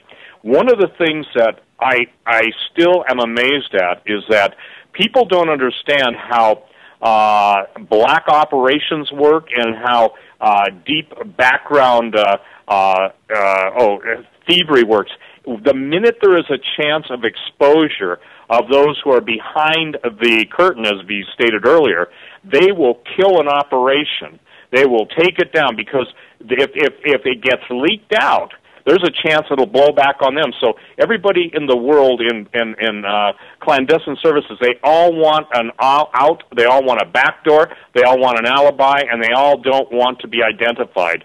Like the guy who presses a trigger on a drone, he just is, drone operator 5465. But when you find out it was, I'm making this name up, that it was Chris Whitehorse, and he lives at 4245 West Main Street in Dubuque, Iowa, now the drone pilot has got a personal name and address, and I don't think he's going to be too happy if the people that he blew away with a U.S. drone, if they have relatives and they want revenge. So what I'm saying is, when I post this stuff up, I am not trying to scare anyone, and I have never seen such absolute denial of reality. And I want to read this, and then I want you to comment. Gentlemen, I just received a call, this was given to me yesterday, from a highly agitated bank manager who stated that within 60 days, banks will be greatly reducing their hours, their days of operation, the amount are withdrawals, and a requirement to fill out paperwork if the amount is questioned by bank officials. Unless the form is completed, money will not be dispersed. What really irritated this manager is that after hearing our statements on the air, that's mine and his, and receiving years of assurance that our positions and contacts were so much BS, now he hears from corporate people that is apparently true after all. He said, screw them, grab the money while you can. The parameters given were banks open 2 days a week to 4 to 5 hours with below minimum staffs, increased security, and greatly reduced amounts of actual cash in the vault. Amount of withdrawal will be held to between $500 and $2,000 per day per customer account, per customer account, not customer. So my account could only have either my wife or I withdraw, not both. That level could change at any time. There is no plan, at least known, for automatic confiscation from accounts yet. And he said that the banks hold the ownership, listen to this, that the ownership authority and final disposition of any items found in the safety deposit boxes. Surprise, surprise. Withholding mortgage payments could result in expedited 30-day foreclosures and 50-day sheriff's locks on your door. Now understand, this person thought that my source and I were just full of you-know-what, okay? And again, let me share something. We're trying to tell everybody how to avoid the you-know-what that smells like you-know-what, that steps in it and you know that you got on your boot, and when it hits the fan, you know what it is, and everybody's saying, well, I don't see any of this stuff. That's because you're standing it up to your neck and you won't take a step out of it. That's me. Clearly, the only option is to close accounts or only keep funds that can be paid instantly to keep the electric, water, or other critical accounts paid. Cash will be drying up. So unless people hold precious metals, and he said bullets, the new currency, by the way, the best return on investment has been on ammo and firearms, or medicines, you are screwed. Barter will be king. As the Colonel said yesterday, the universe is contracting into the black hole. There is no way to escape its hole. Political, economic, social order black hole. And he said received at 3:45, the 20th of March, 2013. So, again, today I get a call. I get a call from a law officer active, in the Midwest. He says they, just got the word from somebody who's really high up with more clearances. He said, the guy said it's all coming down. The finance of the banks, the martial law implementation, going for the guns, and that's it. Now I get a call, forgive me, I get an email, I probably get a call tomorrow, and I get it from my pilot friend saying he had a 2-star, and 2-star confirmed it all. And he knows what I'm talking about because, he reads my alerts even while he can, between flights and airports and stuff. And so what I'm saying tonight, and then V, I want you to comment, is that there, all the handwriting's on the wall. I think people expect that somehow there's going to be a new blackboard that, if they get the right man in office or just some miraculous action by somebody is going to, give them all their accounts back. I believe the time to move is now. Am I being melodramatic in your opinion based on what you know and who you know? Absolutely not. Yeah, I think the biggest, the craziest thing I hear people saying is, we have to get our money out of the bank. Okay. You go get your money out of the bank, and then what? Keep it under your mattress while you go into hyperinflation? The $10,000 you had in a bank account that you pulled out and you decide to put it into a pillowcase. In a hyperinflationary world, what's that worth to you? You could maybe buy 2 loaves of bread. The point is, it's like, what I was trying to say is this is financial survival. What you want to be is the way you escape as a Christian, like what Doug said earlier with his question is, how do you escape this? How do you prepare for this? There is only one way for you to escape this, to escape the nexus of the bankers, and that is precious metals. Now, I don't want to beat a dead horse here, but I'm going to make it very clear to everybody out there. I need everybody to really chime in and pay attention to this. There is a massive confusion between currency and money. Let's just say Steve Quayle had $1,000 in Federal Reserve notes in his pocket right now. Let's just say Doug Hagmann had $1,000 worth of gold, in his pocket right now. Now let's just say Joe had $1,000 worth of silver in his pocket right now. Of those 3 gentlemen, who do you think has the real wealth? Of course, it's going to be Doug. It's going to be Joe. Steve's holding worthless paper. Steve has currency. Doug and Joe have money. You see, that's the first thing that Christians need to understand. That what God has put in the earth as precious metals and what humanity has used and is so ingrained in our, for lack of a better word, our DNA to trade, because we've been trading it for so long, for the last 5,000-6,000 years, gold and silver. That's where people need to be. So when you go out and you get a portion of the money out of your bank account while leaving some in there to pay your electric bill, your mortgage bill, your light bill, your car bill, all this other stuff, you take that and you roll it into gold and silver. Then people, well, Vij, what happens when the market comes down to the gold, it's $1,500 and it goes down to $1,200? You just buy more. What happens if it goes back up? You buy more. You do what you can to accumulate, because the day is coming very soon where you're going to really need that. That's how you escape. People say, well, what about my mortgage? Don't worry about your mortgage. Because in a hyperinflationary world that we're heading to, your mortgage is going to be easier to pay off. Number 2, you're going to see the resurgence. Arizona today is considering passing a law to make gold and silver legal tender. You're going to see that movement occur in so many states across the country. And there's card combis, those little credit cards that are cut into little gold pieces. That's making a comeback, which allows you to, buy things in small little pieces of gold. These are important things. These are the things that you move your money into, not your 401k, not your IRA, and definitely not the stock market, definitely not bonds. It's just not what you want to do. So in terms of things coming down, no, we're not exaggerating. Me and Steve, we're not on this, in this show right now to be like, to play Isaac Asimov and let's pretend to be futurists. No, this is reality. The reality is, it is happening. And it's happening at such an alarming rate that you have to be prepared. I think, too, it's important to understand, ladies and gentlemen, that the amount of people on food stamps, call it 50 million, that's the true amount. They admit to 48.5, 49. You can't have any growth without jobs.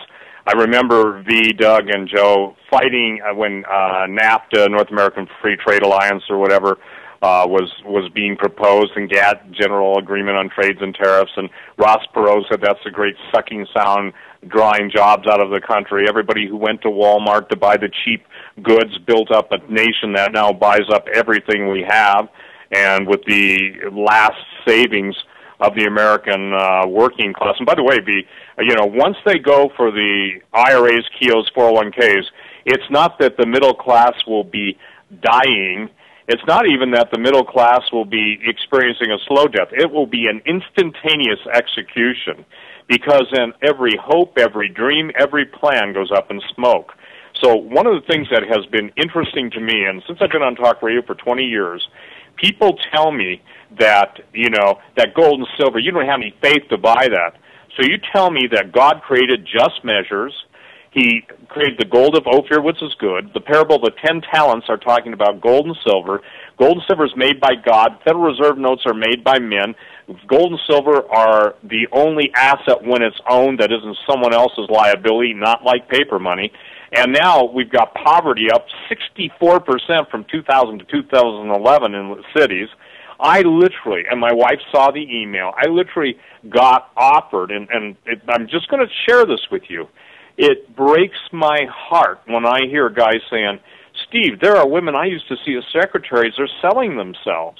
I literally got an email, and it wasn't a fake email, and again, I show this stuff. I don't have any secrets, okay? And a lady wanted to come, and she wanted to know if my wife would allow her to move in and basically act as a surrogate wife, and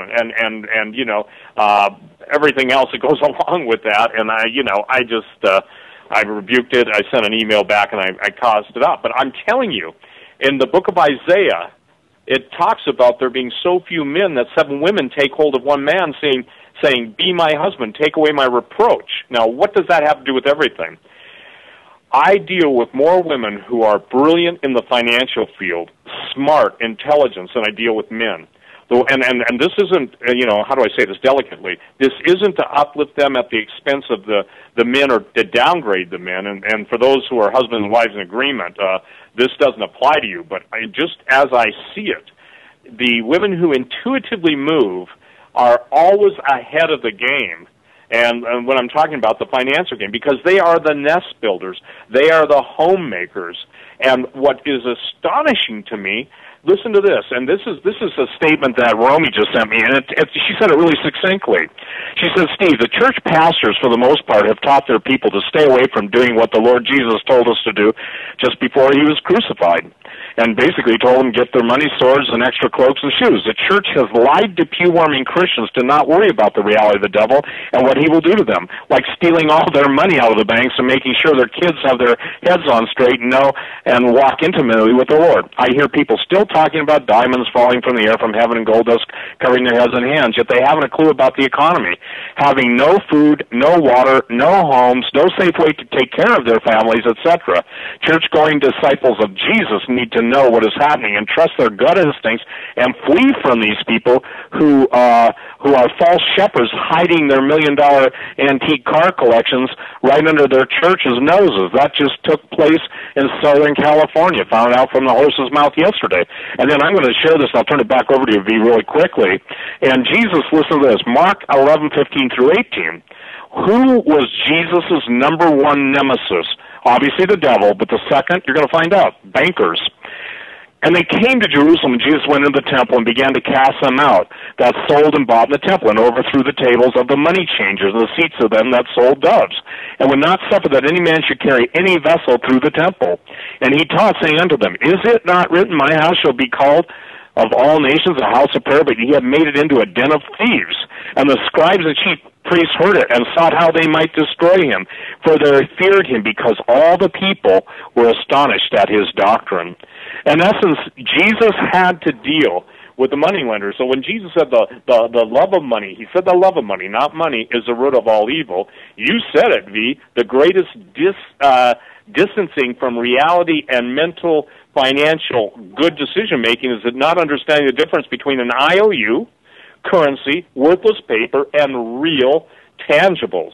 You know, when Abraham was blessed of God, it didn't say, and the Lord gave to Abraham a fabulous 401k, a golden parachute composed of Swiss francs, German marks, Japanese yen carry trade IOUs and T-bills, okay? Now, obviously, that's ridiculous, but the Word of God teaches that He made them plenteous in goods. The thing is that we are in a time unlike any other. You know, what does it take? I wish that somebody would do this. And there's somebody listening to me in Cyprus. I will pay someone to go. You got to have them speak English, but I will pay for a half a dozen interviews for you to go and they have to speak English and tell. I want you to get them on camera, a minute or two, to get the voices of the people. We just hear Cyprus. Those are people. Those are human beings. Time and time again, it infuriates me at the how should I say this? The clandestine, sterile environment of people's lives being just blown away. You know, them either blowing up, their lives blown away, their futures taken away, their hopes taken away. And I can tell you this, that this is what America's facing. And I mean, look at Detroit and ask me, or tell me, you know, is that just one city, or is that, what would you say, a picture of a lot of cities, failing infrastructures, everything going on. And then you look at China, and you look at some of the Chinese cities and the architecture in China, or you go to Singapore or Hong Kong, and you see that the money has moved from the west to the east, and guess what? America's, especially in Christians don't even just let the bankers steal it. They let the piranhas in the pulpits pick their pockets with a super PAC, and everything goes out. So again, answer, and I don't say this, answer that, V, in a nice way, because I have to turn it over to you or I'm going to get hot, okay? So I'm turning it over to you. Even a fool's considered wise when he holds his peace. So I deflect to you now on that, because you laid it out. Currency is different than commodity. Yeah, absolutely, and that's the biggest thing is you have to learn how to escape the nexus. Okay, once you figure out how the system works, okay, you don't have to know collateralized debt obligations. You don't have to know credit default swaps. You don't have to know what a derivative is. You don't have to know any of those things. Okay, you don't have to know what a subprime mortgage is. You don't have to know what a mortgage-backed security is. You don't have to know any of that. But if I could simply educate you where you can know that, hey, if it's paper, it's not worth the paper that it's printed on.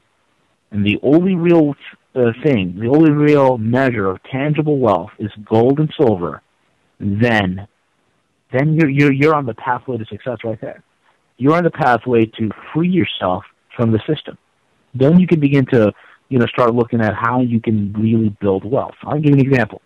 I have a friend of mine whose father, back in the 60s, bought for about $25 a piece South African Kruger guards, solid gold South African Kruger guards. Today, those pieces of gold coins that he's holding for $25 a pop, he bought I don't even know how many coins, but when I evaluated it, he's sitting on over $500,000. I mean, think of it, that's real wealth that this man's grandfather passed on to his family. And you hear the terminology storing of wealth. People don't understand that. Why? Because we think short term. When we're talking about storing wealth, think about a way. You tell me what fund you can possibly have where you can put money away and it's guaranteed wealth, not only for you, and not only for your children, but also for your children's children. That's what precious metals provide. The elite of the world, they are always purchasing gold and silver. Do you think they care about spot price at this juncture? No. They use they'll increase the price to get to make it very difficult for people to purchase. They'll increase margin requirements 3-4 times in a week, just so that you don't buy. Then they'll crash the price so that it'll scare you, so you can give up whatever position you hold on it. Why? So they can buy more. The elite understand that real wealth is in metals. It's in gold and silver. That's real hard money right there. The paper is what they've created for all of us to play around with. The paper is what they created for us to kill ourselves with, to kill each other, to defraud one another, to harm one another. That's what they've done. And that's one thing that, people have to free themselves. Their mindset has to change. You have to set yourself up properly and understand what's coming down. Things that are occurring in Europe will spill over. Cyprus is just a little microcosm of a much larger picture. And believe me when I say that you are part of that picture, your life will be affected. It's inevitable. It's not a question of if, it's just simply when. Well, Doug, are we to the point we need to take a break before I step in? Because, I think what I've got a couple of questions that the listeners are asking V, and one of them, V, will take your breath away at how should I say, illustrative it is of, and I'm not picking on this person, but how they don't get it. Someone's going to ask, and we'll come back after the break, but about the real estate rental income versus precious metals because they don't generate cash flow. Oh, God. Yeah, I know. So, listen, we'll be right back after the break, and Doug, God bless you. Thank you for Joe and you guys doing what you do, because tonight's critical. What we're trying to do is give people a hope for the future as opposed to having them raped, pillaged, and plundered. So that's where we're coming from tonight. God bless you, Doug, and it's a good time to take a break. Yeah, absolutely right on time. As a matter of fact, we've got another station joining us at the top of this hour. I just want to say thank you very much, Steve and Sir V. Thank you very much for your time, and we're going to be right back after this break. Folks, you're listening to the Hagmann and Hagmann Report. This is a live broadcast on the 22nd day of March 2013. I want to welcome new listeners from Saskatchewan, Alberta, and British Columbia in Canada, also the United Kingdom, Denmark, and Austria, and France. Welcome to the Hagmann and Hagmann Report. Folks, we're right back after these messages. Stay with us.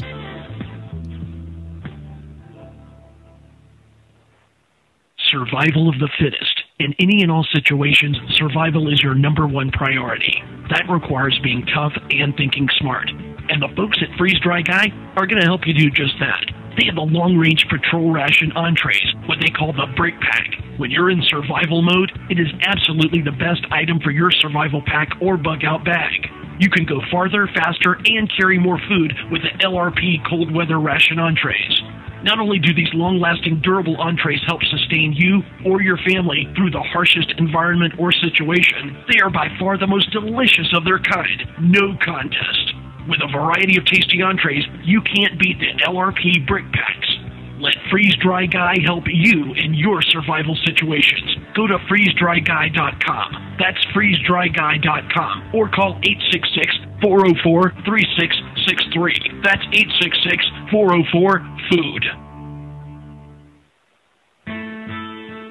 You better wake up fast and listen to this, America. The Obama campaign has launched attack squads disguised as truth teams dedicated to intimidating and silencing all political dissent carried over the internet that criticizes the Marxist Obama.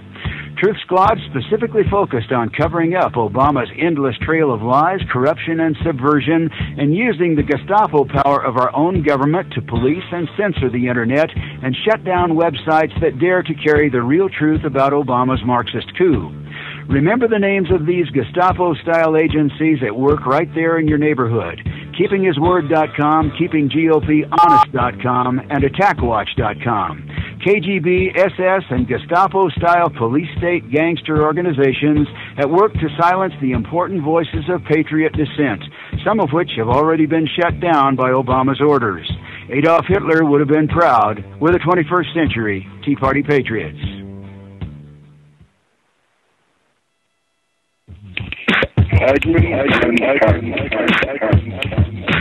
You want answers? I think I can tell you want answers. I want the truth. You can't handle the truth.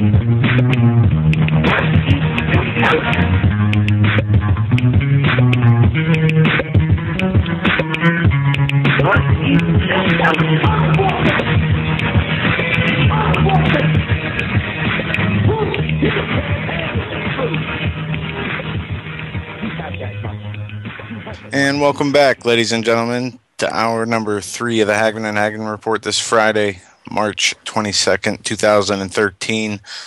We are joined tonight by two very special guests, Steve Quayle, stevequayle.com, and Financial Insider V, who has been generous enough to come on with us once before and share information. I suggest that everybody go back and listen to the January 11th episode where a lot of information was given that ended up becoming news headlines. You know, that is one of the most powerful broadcasts in our archive that has been downloaded more across platforms more than 1 million times, that January 11th, 2013 episode. So, folks, definitely. And if you compare it to what is being said tonight, you can yourself verify the fact that what's taking place, what this gentleman has said on January 11th, in fact, is it has come to pass, and we're witnessing it come to pass right now. So, gentlemen, welcome back. Steve, are you there?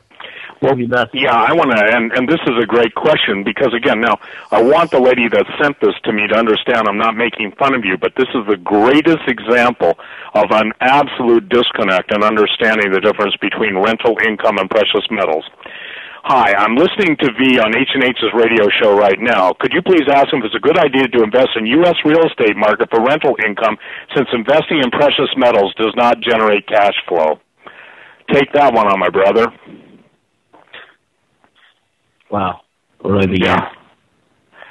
Okay. First and foremost, okay, real estate investment is a myth. Okay? Real estate as being a great investment is insane. You tell me an investment where, let's take your average home. You buy a $200,000 mortgage. By the time you paid interest on it, by the time you paid it off in 30 years, that $200,000 home is darn near $700,000. I mean, what type of investment are you getting out of it? Okay, now in rental, okay? Let's talk about rental. I would like for that person, I have a whole litany of people that were crying. Why? Because they had massive rental properties all over Florida. Okay, I'm talking about Miami. I'm talking about South Beach. I mean, top-notch rental properties. Those rental properties right now, the mortgage that this gentleman had on it, and he's one of my Turkish investor friends, those real estate, and I told the guy, listen, you need to sell that and get at it. Nope. Wanted to hold on to it because, you know what, he wanted to be like a Donald Trump, who has a horrible financial track record, by the way. So he decides to hold on to it. Sure enough, all his properties are underwater right now. What do you do when you're holding rental property where the value of it is far less than the mortgage you own on it, number one? What do you do when you're in a depressed economy where you can't even qualify most people to even rent from you, number one? Good point. Number two, how are you going to guarantee that, hey, you know what, you're going to sign a 1-year lease at $1,500 a month rental? How are you going to guarantee that payment, and all of a sudden you go into a financial dip? The property and the surrounding properties and the surrounding demographics get hit severely hard economically. And now this gentleman, that your tenant who's renting from you $1,500 a pop, is now in a hyperinflationary environment where everything's around you is collapsing. Why would you want to stay there?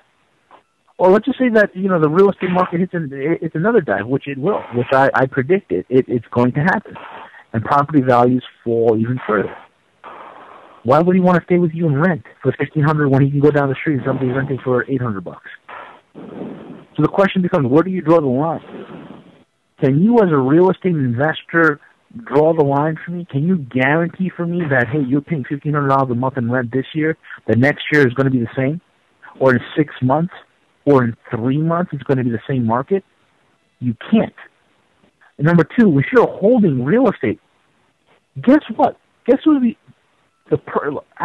one of the guys I respect, and I love him dearly, is Peter Schiff. He's a great guy. Peter rents a home. Okay? Most guys who do what Peter does and who are in my kind of a background, we rent. Or if we do buy, we buy and we keep. Okay, because you know what? We just want to hold on to it for a while. We don't. In other words, what I'm trying to tell you is we do not see real estate as an investment. So why do you see it as an investment? Think about that. We don't see it as an investment. It's a risk. Now, if you're a property owner and I'm renting from you, or let's say Peter, perhaps he's living in Connecticut, he rents a beautiful house. Okay, he rents it from his landlord. Who gets the benefits of that situation? The renter does, because he gets to have a nice house or a place to live. He gets all the benefits of ownership with another risk. What do you mean by that? Well, if the water heater goes out, guess who's fixing it? You are. If the roof needs replacing, guess who's fixing it? You are. The driveway needs repaving, guess who's fixing it? You are. In other words, you're spending an inordinate amount of time in repairs and upkeep. That's why most houses are called a money pit. It is a constant fix. So again, my question to all the Robert Kiyosaki fans is, why is real estate a good investment? It's not. It's a good investment only when there's a bubble to back up that investment. Okay?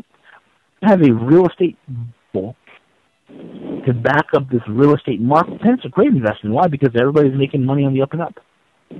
But in the type of environment that you are in now, the only is,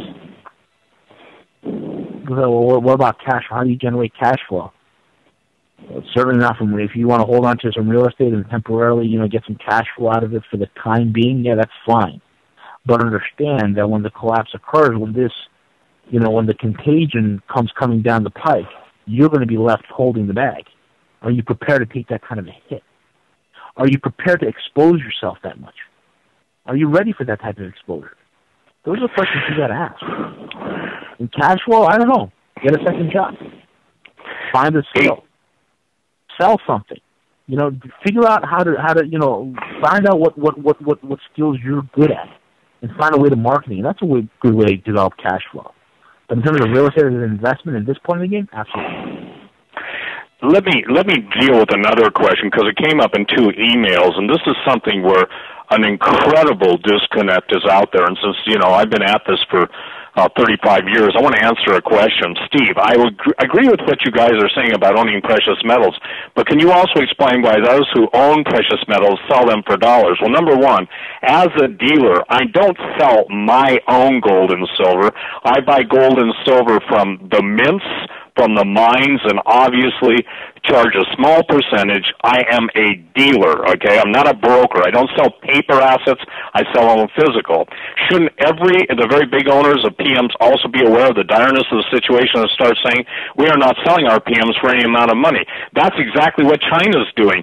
China is taking all of the trillions of dollars earned by their manufacturing of slave labor products in the United States, and they're buying physical commodities. They're buying gold mines. They're buying silver mines. They're buying strategic metals holdings. They're buying water rights. They're buying farmland. They're buying gas deposits, oil deposits. So the disconnect is that, look, when I sell an ounce of gold or 100 ounces of gold or an ounce of silver or 100 ounces, that's not my silver gold. I have business relationships. That's why I can tell people what's going on. And the parable of the 10 talents, the guys that the people that always want to argue with this, I find, number one, the 2 things that come up more than anything is, like, people tell me, and typically they're broke, Okay, and even some of the people in ours have said they lost hundreds of thousands of dollars because they invested in real estate, or they invested in this, or they basically believe their broker, you know, and I said, that's the problem. You believe a broker, you're going to end up that way. You know, believe a dealer, you get a deal. And even somebody who plays the odds in Vegas, I'm not a gambler nor Atlantic City, but at least they're called dealers, not brokers. And I'm not trying to be funny. You know, let me give you a good example. The Valcambi credit card size gold bars, okay? They first came out in Europe, and they absolutely went crazy. They're a 50-gram bar. Imagine a credit card with 50 little individual gram bars, all stamped 999 fine gold, 4 nines is pure gold. The Thais, meaning from Thailand, used to have bot chains which could break off a specific part of the chain and basically use that to buy your whatever food or escape out of Southeast Asia during the height of Vietnam, and when everybody was looking for an e-ticket or a way of an escape. I put that up on my website the other day, V, and just to let everyone know, probably with the 2 biggest dealers in the country, only got 400 of those bars totally, because Americans still don't think that way. So what I'm telling people, number one, is that, look, you're going to invest in something. Investing in nothing is still an investing in something, and that something happens to be nothing. Good example, putting money in a bank for less than 1%, and now being told, even in the American banking circles, that you may be charged a negative interest rate for the purpose of storing your bloody money. Let me tell you what that translates out into. That translates out into you're too blank dumb to take responsibility for your own investments, and we'll take it the responsibility. We'll use it to make ourselves all kinds of money, and we'll charge you a negative interest rate to do it. That's the bottom line. So if anybody would like to contact me, and listen, my calling in Joseph's ministry is to get people prepared. It didn't matter. When people could buy food at 50% less than they can get it now, or even 100% less than they get it now, they said, you're selling fear to sell food. You're selling fear. No, the fear is out there. The fear is your response to the events taking place in the world, and you're not prepared. And so, you know, Todd, the people that are out there that are hearing, when you get someone like Vion with the experience he has behind the scenes and has been right on and absolutely has told you what's going to happen. He's telling you the same thing I'm telling you, that my friend Lloyd, one of the most famous commodities brokers in the world, God bless you, Lloyd, is basically written up, and he said, Steve, the bottom line is people are missing the biggest point in all this. If they don't get access to what they have, this is from a guy that made $1 million in one day trading for a certain famous financier that gets accused of currency manipulation. $1 million in one day he made, and he said, tell the people it isn't about arguments anymore. It's about survival. That's what V is saying. That's what I'm saying. So if you want me to contact you over the weekend, just send me an email, stevequayle777@yahoo.com, and put gold bars or metals, and I'll call you back. Give me your phone number. And again, V, I'm concerned because, you know, every time I turn around, and then I'm going to get back to you, every time I turn around to get more and more information coming from people that are high enough up in the world to be considered heroes. And I'm not talking about the world of Lucifer. I'm talking about people, men and women, who love their country, serve their country, highest security clearances in the world that people don't even know exist, absolutely brokenhearted. And when they tell me it's over, man, I feel like an optimist. So what we're doing is, and this is something that is so infuriating, and I'm sorry, those of you who are intercessors, you can pray for me. The fury is over this, that the slaughter, and I went into great detail on Tuesday, the slaughter that's coming.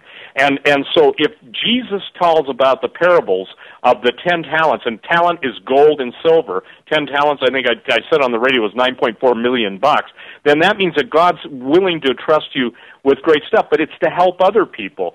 And to not be in a position to help, I hate it. I hate being in a position when someone has a need and I can't meet that need somehow, either in prayer or physically. I'm in the world of physical. I don't believe in just saying, thank you, Lord. I believe in showing, Lord, Jesus, I love you, and because I love you, I'm going to take care of this guy, or this person, and I don't care what my critics say. And interestingly enough, the point is that when someone's broke, they cannot help anyone unless the Lord gives them seed to multiply. What we're trying to do is keep the people that may have some seed left in the game, and the Luciferians are taking them all out of the game. Is that an understatement, or am I overstating it? No, there's definitely no understatement. The only thing is that, could you repeat that question that gentleman had? I just got sidetracked for a bit. I'm just trying to formulate my thoughts. The thing that, I'm sorry, the question he was asking that I was responding to, first of all, was why would dealers and our rich guys be selling their gold and silver for dollars? And I'm saying, and I went into the explanation, China is using all their dollars to buy the stuff. And I made the statement that dealers like myself don't sell our gold and silver. We sell silver and gold that's on the market. When there is no more silver and gold that's on the market to sell, guess what? I don't sell gold and silver anymore. Oh, it's a real simple answer, and this is the answer. And if that guy's listening in, I'll tell him this. Look, there are people, okay, we make money, and they make money on when the market's going up and when the market's going down. People sell their gold for dollars. Why? So they can buy more gold for dollars. Because right now, you have to understand that anything that is, that is sold is quickly being bought up. All right? It is bought for the intent purpose that right now is a buyer's market. Any sale that are going on is simply getting the weak hands out of the game. So that's when you see a price dip on gold or a price dip on silver. It's just to get the weak hands out of the game.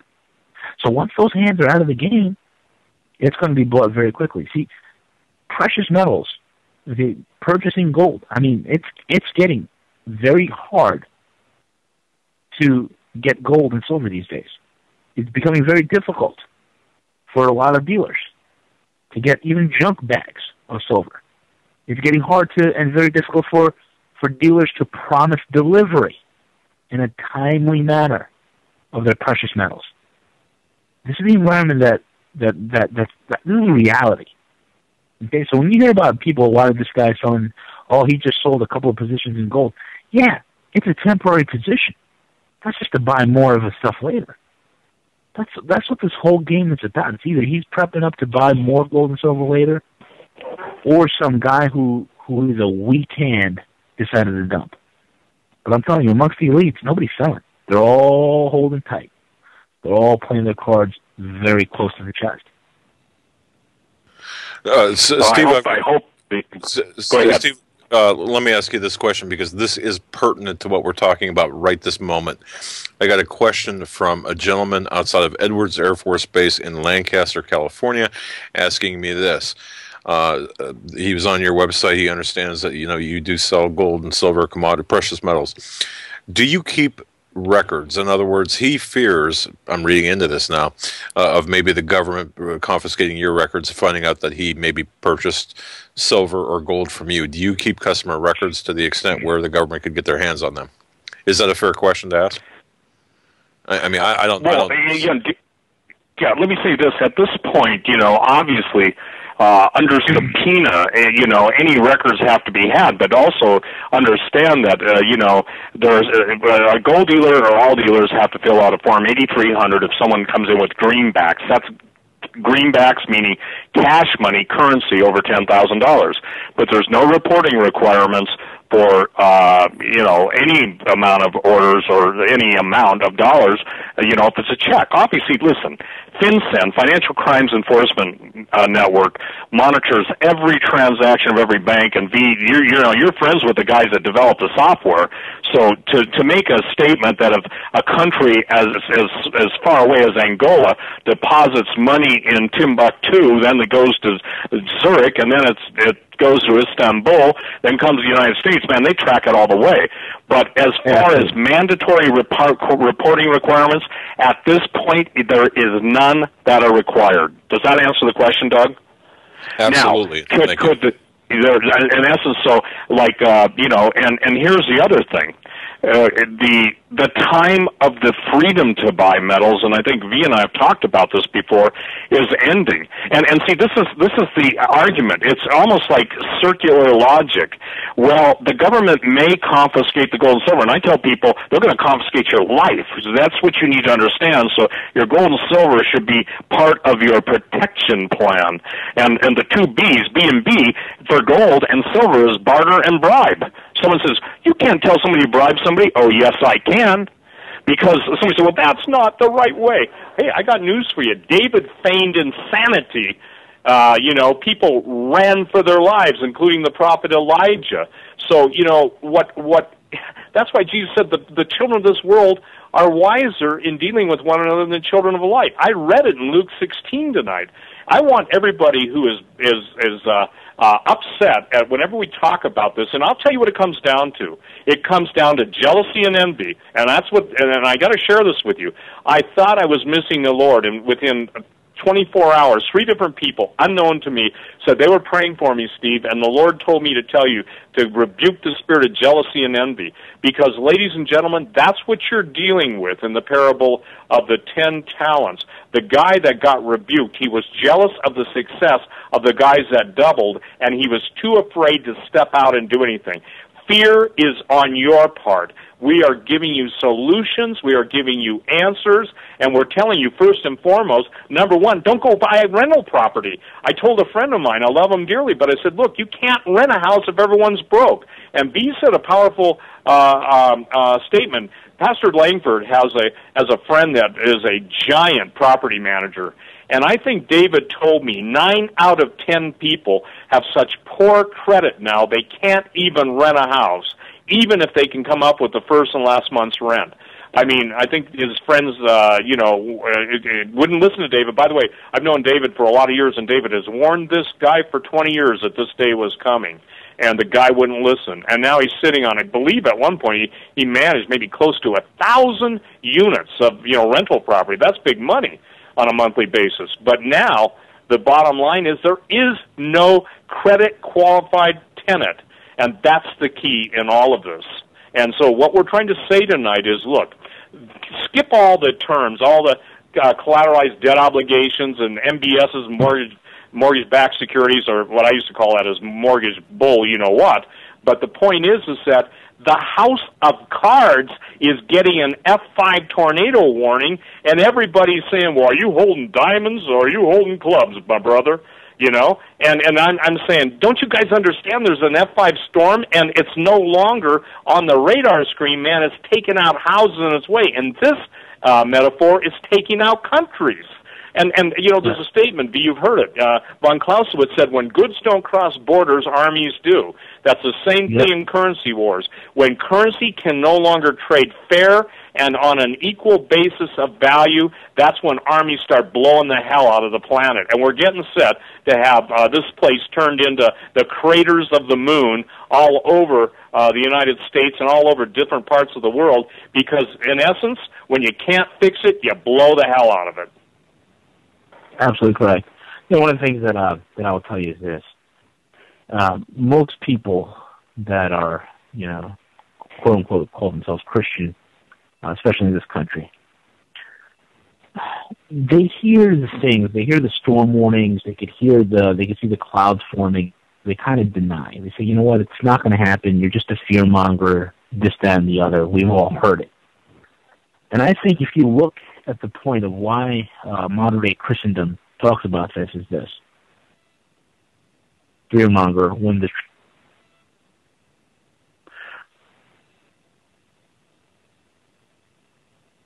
Are you there? V. Did we... Are you there, V? All right, it says he's still on there. Steve, can you hear me? Yeah, I can hear you. Are we on? Okay. All right, he just dropped. We'll bring him back on as soon as he comes back. It sounds like he might have lost his cell connection, Steve. Go ahead. Okay. Well, the thing that what we're both trying to do is put everyone around the world that's listening to this into a reality framework. It's no longer happening over there. I just want to refer everyone, go to my website, stevequail.com, and go and see what Judge Andrew Napolitano is saying. Go and see what Ben Bernanke is saying when he was asked specifically, would there be any guarantees at the American Depositor? And by the way, Doug, that $250,000 or $100,000 FDIC insurance, just look at how much the FDIC insurance can cover, and then you need to understand they have up to 100 years, I think, in the fine print to make good on an account. So here's the thing. Guerrilla financing. I know Hawk and I talked a few minutes before, went on the air, and he made it plain. This, ladies and gentlemen, is flat out a microcosm of a preparatory time phase for guerrilla warfare. So I'm applying it in the financial sense. If everybody out there is trying to pick your pocket until they can pick your bones and then sell what's left of your carcass into some kind of food manufacturing, international globalist Soylent green, blue, or red factory, then you should probably know that roadblock after roadblock after roadblock is trying to be put in your way before you go over the cliff. Oh, let's use the word fiscal cliff. The most neurolinguistically programmed used term, I think, in the last 10 years that has ever been fronted, going from 90,000 usages the first week to, I think, 9.8 or something billion entries on Google, or maybe it's 980 million in a matter of weeks. That word fiscal cliff, fiscal cliff, fiscal cliff, fiscal cliff. What you're being programmed is to accept failure. You're being told it's no use. It's being told you're no good. Who do you think's behind those accusations? The accuser of the brethren. So in what we're trying to do tonight is to give you, again, time to consider. And as I've always said, Doug, and you've known me for a long time, and anybody who's listened to me from the start 20 years ago, I said, take it to the Lord in prayer. Go and read the parable of the 10 talents. Go and read Luke 16, and then pray over it. So people say, well, I don't know how to pray. I said, easy. Just go quote the scripture out loud and say simply, God, help me to understand what you're saying to me and help me to apply it to my own life. You know, because someone's broke, and I don't mean this with harm. If I had my way and I had the ability, and God knows I'm serious about this, I would write checks to everyone who sent me a need in a given day. I've told you, Doug, I couldn't come up with enough money writing $10,000 of checks a day to cover the needs that are presented to me. And the sorrow and the brokenness, the broken bodies, or the vets, the 950,000 vets, you know, that are still waiting, or the 250,000 vets, and now they're being, you know, hey, isn't it an easy way? If you think of the cost of 1 million guys, and let's say $1,000 a person, that's $1 billion. It's simple. You don't have to pay up if you kill them all off. Someone says, oh, that's so harsh, and we're not doing that. Get a life, grow the hell up, and get real. You know, seriously, we are seeing the destruction of complete classes of people, i.e. the working class, i.e. the middle class, i.e. the retired military class, and now we're being told through sequestration that 900,000 employees are going to be lost who are directly related to the federal government's programs. Well, guess what? I don't think that's 900,000 happy campers. So the situation is that the nation is coming apart at the seams. And the people that, and I'll use the word complain because it's more politically correct, and whine, that's really accurate, are the ones who have done absolutely nothing. And they better shut up, because if they don't shut up, their own lack of inaction, their scorn and ridicules of others will blow back on them like a flamethrower that backflashes. I'm telling you, this is a late time in the game. B, are you back on? Steve, I don't think he is not back on. No, not yet. Okay, but you know what, Steve? I got a question for you, and I've gotten several heartbreaking. I have several heartbreaking emails like this, and I'm just going to refer to Linda in Omaha, who writes basically this: we are 72 years old and 76 years old. Only income is Social Security, about $1,500 a month. They're not even. I mean, they're barely getting by. Okay, they don't go out. They don't do anything. The bottom line is this: there are homeowners. They had medical expenses. They could probably walk away from their house or sell the house and make about $10,000 on the sale of the house. Linda writes, I think we should sell everything that we don't use on a daily basis. Sell the house and buy gold and silver with the proceeds. You know, we could live with family until we find an expensive little house in a small town nearby. We are told that if the globalists win, they will foreclose on every mortgage, and if we wait, we'll have lost everything that's of value. So she's looking for just confirmation, as many people are. You know, I mean, just from your gut, Stephen. And I know the answer to this question, but how would you respond to Linda? I mean, I know. Well, here's what I'm hoping, Doug, and I do have an answer for it. I don't have a specific answer, but I have a general answer. I am praying, and I mean this, for God to so place on people's hearts He's blessed the need. And I've always said this, so this isn't, you know, Johnny come lately or Steve trying to come up with a cornball answer. But I am so convinced that when we begin to care about other people, you know, and really love indeed, and again, like I said, I don't have enough money, nor can I make enough money to write checks for $10,000 a day, okay? I just can't do it. But the times I have $1,000 or Cornelius II has $2,000 or JD or whoever, the people that have been such a blessing, and James P. These are people who care for others to a degree that's unheard of. I mean, you know, I got to tell you something. What does it say about a person's character when they buy $100,000 worth of food and ship it to the three biggest, if you will, soup kitchens on the West Coast? You know, one in California, and one in Las Vegas, and one I think in Reno. Well, it says they got a heart as big as God's desire to bless. And one of the problems is how do you think? I mean, seriously, if forget not the benefits of the Lord is the one that gives, you know, wisdom. If Christians allow themselves to be fleeced, okay, and this is a direct answer to these people, I'm praying that God will bring someone across their path that can make up the difference. I know of a church, I won't use the pastor's name, but man, this guy and his wife are on board. Their congregation is praying, interceding for 4 hours. These guys are seeing miracles of God, and you know, he's a rarity. God bless you, Bruce. The bottom line is that there are people that are actually seeing the miraculous provision. Now, that's the sad part. Even God's heart is broken, and the Bible speaks of it. How do you know God's heart? It's simple. I pay attention to what He says in His Word and pay attention to what He says with His mouth. And the shepherds who have shorn the sheep, okay, are going to have their comeuppance. And when I say that, comeuppance, the Bible says that judgment begins at the house of God. And I am with King David. I'm not King David. I wish I was, you know, less a few instances in his life. I don't need a Bathsheba, and I certainly don't need, you know, to number the people of God. But the point being is that David, when he saw the need of the people, took what was in the storehouses and gave it to the people. So what I'm saying is this: if God's people won't follow His principles of how to be faithful in the unrighteous mammon, then don't blame God if you're listening to the devil because you're poor. And I'm talking about the people that are living on fixed incomes. It is my desire that the people who are in that position are helped. You know, the Bible says, "He who gives unto the poor lends unto the Lord, and the Lord will repay." Even Jesus said, "The poor you have always." I don't like that. I wish there was no one poor. I guess that's one of the questions I have to get answered from the Lord, and He'll give me an answer. But Lord, why are there poor people? And I understand greed, I understand manipulation, I understand the devil, I understand all this stuff. But Lord, why? Why? And so my goal is to teach people to go to the Savior.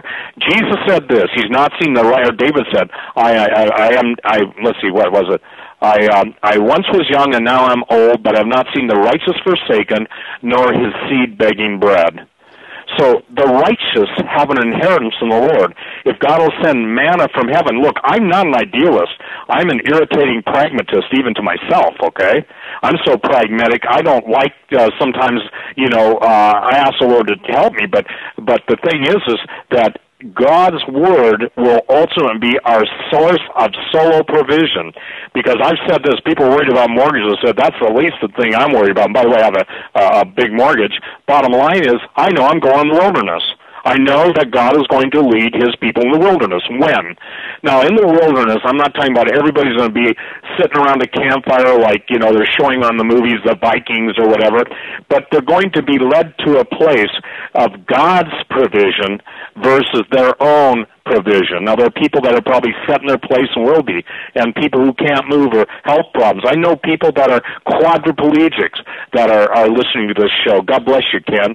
God bless you, Glenn. I know people that are blind listening to this show, and I'm telling you this, is that if the Word of God is true as it is true, especially in the book of Genesis going into the first chapters of Exodus, when the children of Israel left Egypt, there went not one feeble out amongst them. And we've done something, Doug, on your show that's unique in talk radio. In essence, we've been able, by the grace of God, and I thank you guys, Joe and Doug, for making this platform available to me and others, but we've been able to call the body of Christ together on a worldwide basis to pray for specific needs. And there are so many needs, and there are so many impossibilities, and there are so many improbabilities, and all those things. But at the end of all, even at the end of this broadcast, I will pray, and I will say, Lord, thank you for being jealous over your word to perform it and bringing to pass that which you've desired to come to pass tonight. So that's exactly, can I say something too? People ask me about retirement. I said, forget it. The word doesn't exist any longer. Retirement is when you lay down and go home to be with Jesus. We have V back with us. V, are you there? Sorry, guys. I don't realize where I dropped off. So what was the last thing I said before I was gone? I'm not sure, V. It doesn't matter. We can just pick up anew here. How's that sound? That sounds fair, Doug. Yeah, and Steve's been such a Steve filled in a lot of gaps. I have a question from I think it's Montreux from near Provo, Utah, and this is a kind of a good question here. I think V, this is directed to you, and you can answer this. From that Black Swan event, from that moment that everything does collapse here in the United States, what's your either educated guess or suspicion as to when a new currency would be in place, a new global currency? I mean, from the the drop dead point for the dollar to a new economic or a new global currency. Months, days, weeks, years, what? It's definitely not years. I think it could happen within months. It could happen where things could. I mean, when you look at the world of trade and finance, you're talking about things that are happening in milliseconds. It happens very quickly, and I could picture them having. They're not gonna. They're not gonna come out of the. Out of the curtain and say, hey, you know what, here's a new currency for you. No. What they're going to do is once they collapse everything, they're going to go ahead and say, hey, you know what, the plan is, this is what we're going to do. We're going to, these currencies are no longer effective. What we're going to instate is an SDR, which will be a special drawing rights-based currency. Some people call it the band core. I mean, there's a bunch of floating ideas about that. Nothing's solid, but the concept is what's constant. And that concept is this, that they're going to have a basket of currencies, and it's going to be pegged to this supranational currency. And then you'll be able to borrow according to the measure of that nation's GDP. Okay, if the country has an $11 trillion year GDP, it'll have special drawing rights, a percentage of what it's going to draw from that basket of currencies versus a country that only has a $1 trillion, economy. But that infrastructure, I want to let everybody know that infrastructure right now is already in place. The only thing that's missing is nomenclature, is giving it a name, okay, in terms of what this new, digital currency is going to be like, all right? So when they do take it away, the first step, you'll still have the dollar, but it'll be based on this SDR thing. You'll still have your Federal Reserve notes, and is what I'm saying. So when the rollout is going to happen? Well, I say it's a couple of months, It could be, or it could be within the year or so. You know, maybe before 2013's out, maybe going into 2014. You know, but it's going to be in your lifetime. I promise you that, and you are going to live to see it. And I promise you that I don't see this thing going past the next 2 to 3 years maximum. I really don't. And I think within, you know, a couple of cohorts and a few sources have said any day now. So it can happen any day now. You know, and they say any day now, that what they're saying is the event that could trigger all of this could happen. Hey, V, what about Bitcoin? I have one. Hey, Doug, it's fascinating. The guy that wanted to know our sources, and you saw my response to him, and yours was much more gracious and more measured. But he sends me an email wanting to know about Bitcoin. Would you want to address Bitcoin, V? Absolutely. The way I would address Bitcoin is this, okay? It's a digital currency. It's online-based. It's, you know, a competitive user currency. I call it the Linux, okay, the Linux currency of the modern world. I love that. If anybody knows about, if anybody knows about Linux, it's just basically a bunch of privateering, you know, freewheeling, you know, software guys that don't want to ascribe to either Windows or Macintosh. But well, that's what Bitcoin basically is. So here's the funny thing about Bitcoin: it's completely technology based. It's completely internet based. Okay, guess who controls the internet? Guess who has the infrastructure controls? Okay, now picture Bitcoin, right? Picture if all of us were on the Titanic, all right? And a few of us understand that, hey, man, this ship is going to hit an iceberg, and it's going to hit an iceberg real soon. And a couple of these so-called smart guys decide, hey, we're going to figure out a way to escape. We're going to go into the engine hull, okay, and we're going to construct a miniature replica of the Titanic. And we're all going to jump on it and hold on to it. And so when the iceberg hits, we're going to be fine. That sounds stupid and insane, but that's exactly what the people of Bitcoin are doing. Is they're building a financial system based on the infrastructure that they don't control. So if you don't control that infrastructure, how can you promise any sort of security? How can you promise any sort of stability? You can't. You can't guarantee it because it's not your infrastructure. You're building that on someone else's. Who? Well, the very people who control it. So it's the most ridiculous thing in the world. So instead of wasting people's time with Bitcoin, you're better off buying bullion. You're better off buying gold and silver. What a fantastic! You know, it's amazing. Yeah, it's just amazing. You know. One guy said the mass majority, this is some guy named Paul, mass majority of people are SOL. I won't define that. The point is he's saying that to try and give people that haven't done anything, even any hope, is just rubbing salt in open wound. And I just basically told him that, and I did return his email, and I just mean this honestly, the guy is already a member of the Borg, okay? Remember this, in Star Trek, which is science fiction, the assimilation of individuals into a single, if you will, mind, a global mind is what's going on right now.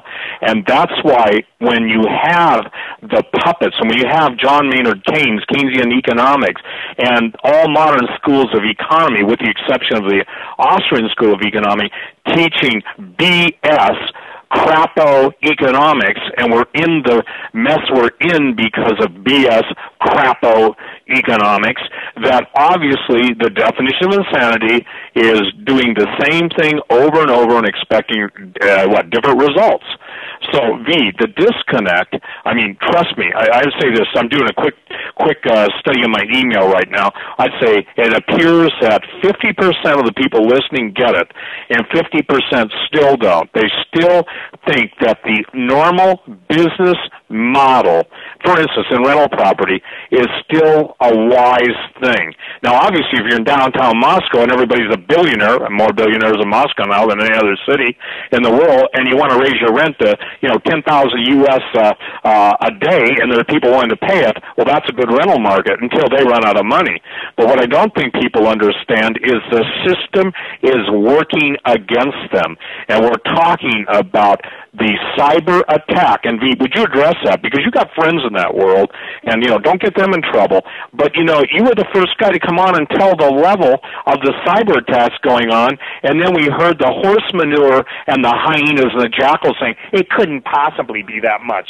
Why? Because your brain is, and I'm serious, look, sometimes it's almost like you've got to use shock therapy to get the point across, because I don't think people understand, oh, my bank was down all week. What do you think?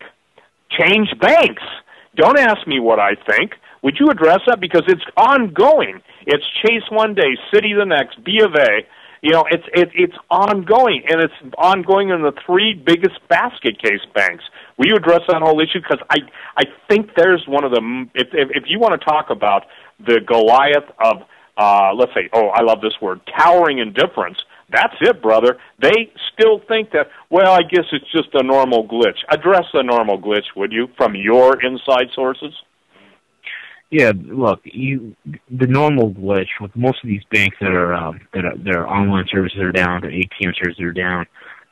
People waking up one day and all of a sudden their bank account reads zero, and then they have to restore that a couple hours later. That's not normal. That's not normal operating procedures.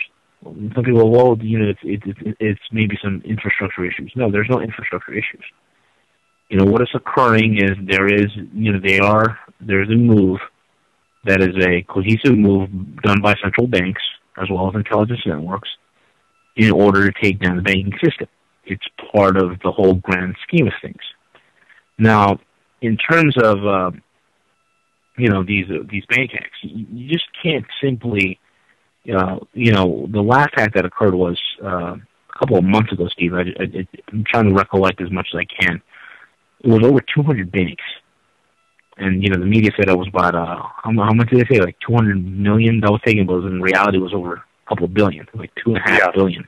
Yeah, I remember it jumped up. It went from 10 million to 50 to 100 to 200, and then the truth was out, and you told the truth that, hey, my sources, you said it's in the billions. And even on the last, if you remember, V, on the last time we spoke, I don't know, 3 weeks ago or whatever, on the nature of just how much was really being cyber siphoned off of the big banks and the ones that are being blackmailed, cyber blackmailing, and then you hear all of the new defense postures coming out of Cyber Command and everything. Hello, do you think they would be doing that if B and I were just sitting around, reminiscing? Nah, they're doing that because it's really happening.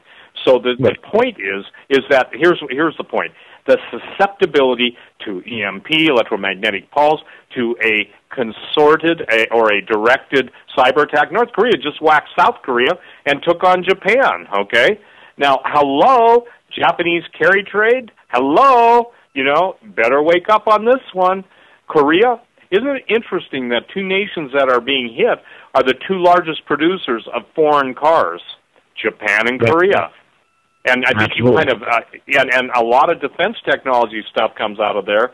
And so the point being is that we're just trying to give people, can I tell you something? Unreality will not acknowledge the truth any more than unbelief will speak a confession of faith. Amen. There you go. Yeah, that's exactly what it is. So with these hacks, it's not business as usual. It's not normal operating procedures. This is a serious issue. And, what's happening in South Korea with their banking systems, what's happening all throughout Europe, all throughout China, all throughout the U.S., all throughout Canada, South America. If you were to look at a global map on where these glitches were occurring within the networks, it's all over. It's worldwide. You have to ask yourself a question, why? If it's a glitch, quote unquote, you can, number one, trace the glitch. And if you trace the glitch, it will be isolated to a particular sector, to a particular network. Now, I've worked on some of these networks. I know what the outlay is because I've dealt in electronic funds. And let me tell you, we can isolate it to a specific network. It will be an IDEN, or it would be like a Cisco network. It would be a NICE network. It's isolated to this type of ATM. It's isolated to that type of server. But what you're seeing is all the networks, the Ciscos, the NICE, the Discovers, all of them are hit, okay? It's the Novus networks are hit. all of it is attacked. All of it is glitched.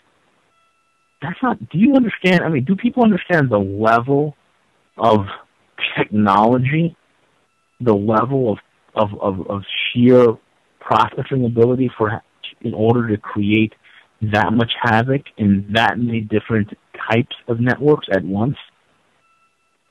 This is not normal. That's pretty serious stuff. So that's a warning sign right there. And what amazes Well, me you is remember just... what... Yeah. Go ahead, Steve. No. I was just going to say, if you remember what your friend told you, he said only a couple people in the world can do effectively what's being done, and that's the backdoor people. Right, absolutely. In other words, ladies and gentlemen, the intelligence agencies of the world have backdoors into everything. And if they can steal, and we're talking, the intelligence business is really a misnomer because, these guys control corporations, they control finance, they do a lot, but most people are disconnected from that. So the point we've got to make is if you are a believer, and you can search the scriptures and show me where I'm wrong or V's wrong, and I'm saying you want to approach it on a, quote, theological realm, then approach it on a practical realm. Joseph was given the dream interpretation of Pharaoh. Noah was told what was going to happen. Jesus had to flee into Egypt with his mother Mary and Mary's husband Joseph. They lived on gold, frankincense, and myrrh. The early Christians had to hide out for their lives. They ate by being able to trade the image of Caesar on a coin and bribe the guards or whoever to get them the food as they ran for their lives throughout the former Roman Empire. And what people were able to do is barter with goods. The thing that is astonishing to me, V, as someone who's got enough footnotes to basically, fill every shoe in an American shoe store, it seems like, is that the disconnect from history, thank public education for that, the disconnect from reality, thank video games for that, the disconnect from concern or even caring about future, thank the backslidden churches for that. The bottom line is, and what are you left with? You're left with a mental haze, a pile of goo, where God meant for the most amazing human organ, one of the most amazing human organs, the brain, to be unimpeded by perpetual electromagnetic attack. And what you come down to is this, that I understand why God's got to shake the heavens and the earth one more time, because, listen, that's why the Scripture says, awake, thou who dwellest in the dust of the earth. We are settling for so much of vomit. I think that's one of the most disgusting things, of vomit, being served to us on fancy china and being told that it's for our own good. Meanwhile, everything, your hope, your future, your children's hope, your future, your retirement, your ability to live is being robbed from you. And the people yawn on, nod on, or complain on. And that's my, bottom line. If you've got the guts and you've got the desire and the ability to search the Scriptures to see what's true, you'll find out that there's a big difference between being a bitter, envious person and being a complete person and knowing that God will not leave you in the condition you are in now, and maybe your attitude is affected where you've become, and that's courtesy. That's free for you, Scott. So the bottom line is that not the one that sent me a question on retirement, the other one. So anyway, we're at the point. V, I'll just let you have the last 4 minutes because I kind of signed off with that statement. There's nothing more I know how to say. And by the way, it's anybody's call. But what more can you even imagine, V? What more you can say in the coming weeks? You can say, oh yeah, Spain went down just like I told you. Bottom line, 4 minutes, your bottom line, if you could never say anything again on talk radio. One thing I would tell you, there's nothing more than I can possibly say than to prepare. If anybody's followed the alerts that I've, put out there since being on Steve's website and the things I've done, the interview that was done back on January 11th, one of the things I've always said is prepare. I've given you guys a roadmap. I've told you how the contagion is going to work and how it's going to play out. There's nothing left to do. Now it's gone past the point of, hey, look at this sign, look at that sign. Now all the road signs are passed. We've blown past all the road signs pretty much. Now, the last road signs that are left, and I will admit to you, will be the Japanese collapse, followed by the failure of the euro, the collapse of the Asian markets, the Middle East going up in flames, and then spilling it over to us. Okay, that's going to be the final coup de grace. Okay, but right now, before that happens, is the signs are all gone. Apart from that, and we need to prepare. It's people need to really, and most importantly, get their spiritual houses in order. And let me tell you something. And I said spiritual houses, not just the financial houses. I think before I got knocked off the air, I think I was actually talking. I didn't realize that I got cut out. This message is not just for people who have money and funds in markets and, you know. And 90 seconds. This message is also for people, you only have a penny in your bank account. You're living on a shoestring budget. You're eating ramen noodles. This is for you as well. And one thing I want to tell people that are in that situation is that the Lord will take care of you. You will have to trust Him, but He will take care of you. And my advice to you, whatever you can scrounge, okay, take whatever you can. Buy little junk bags, little junk silver, pre-1964 silver coins. Get them. 60 seconds. Things that you can buy. And it's a great way for you to build a little bit of wealth. Most importantly, put aside some food. Put aside some good water supplies. Put aside a way to defend yourself and your family, should the need arise.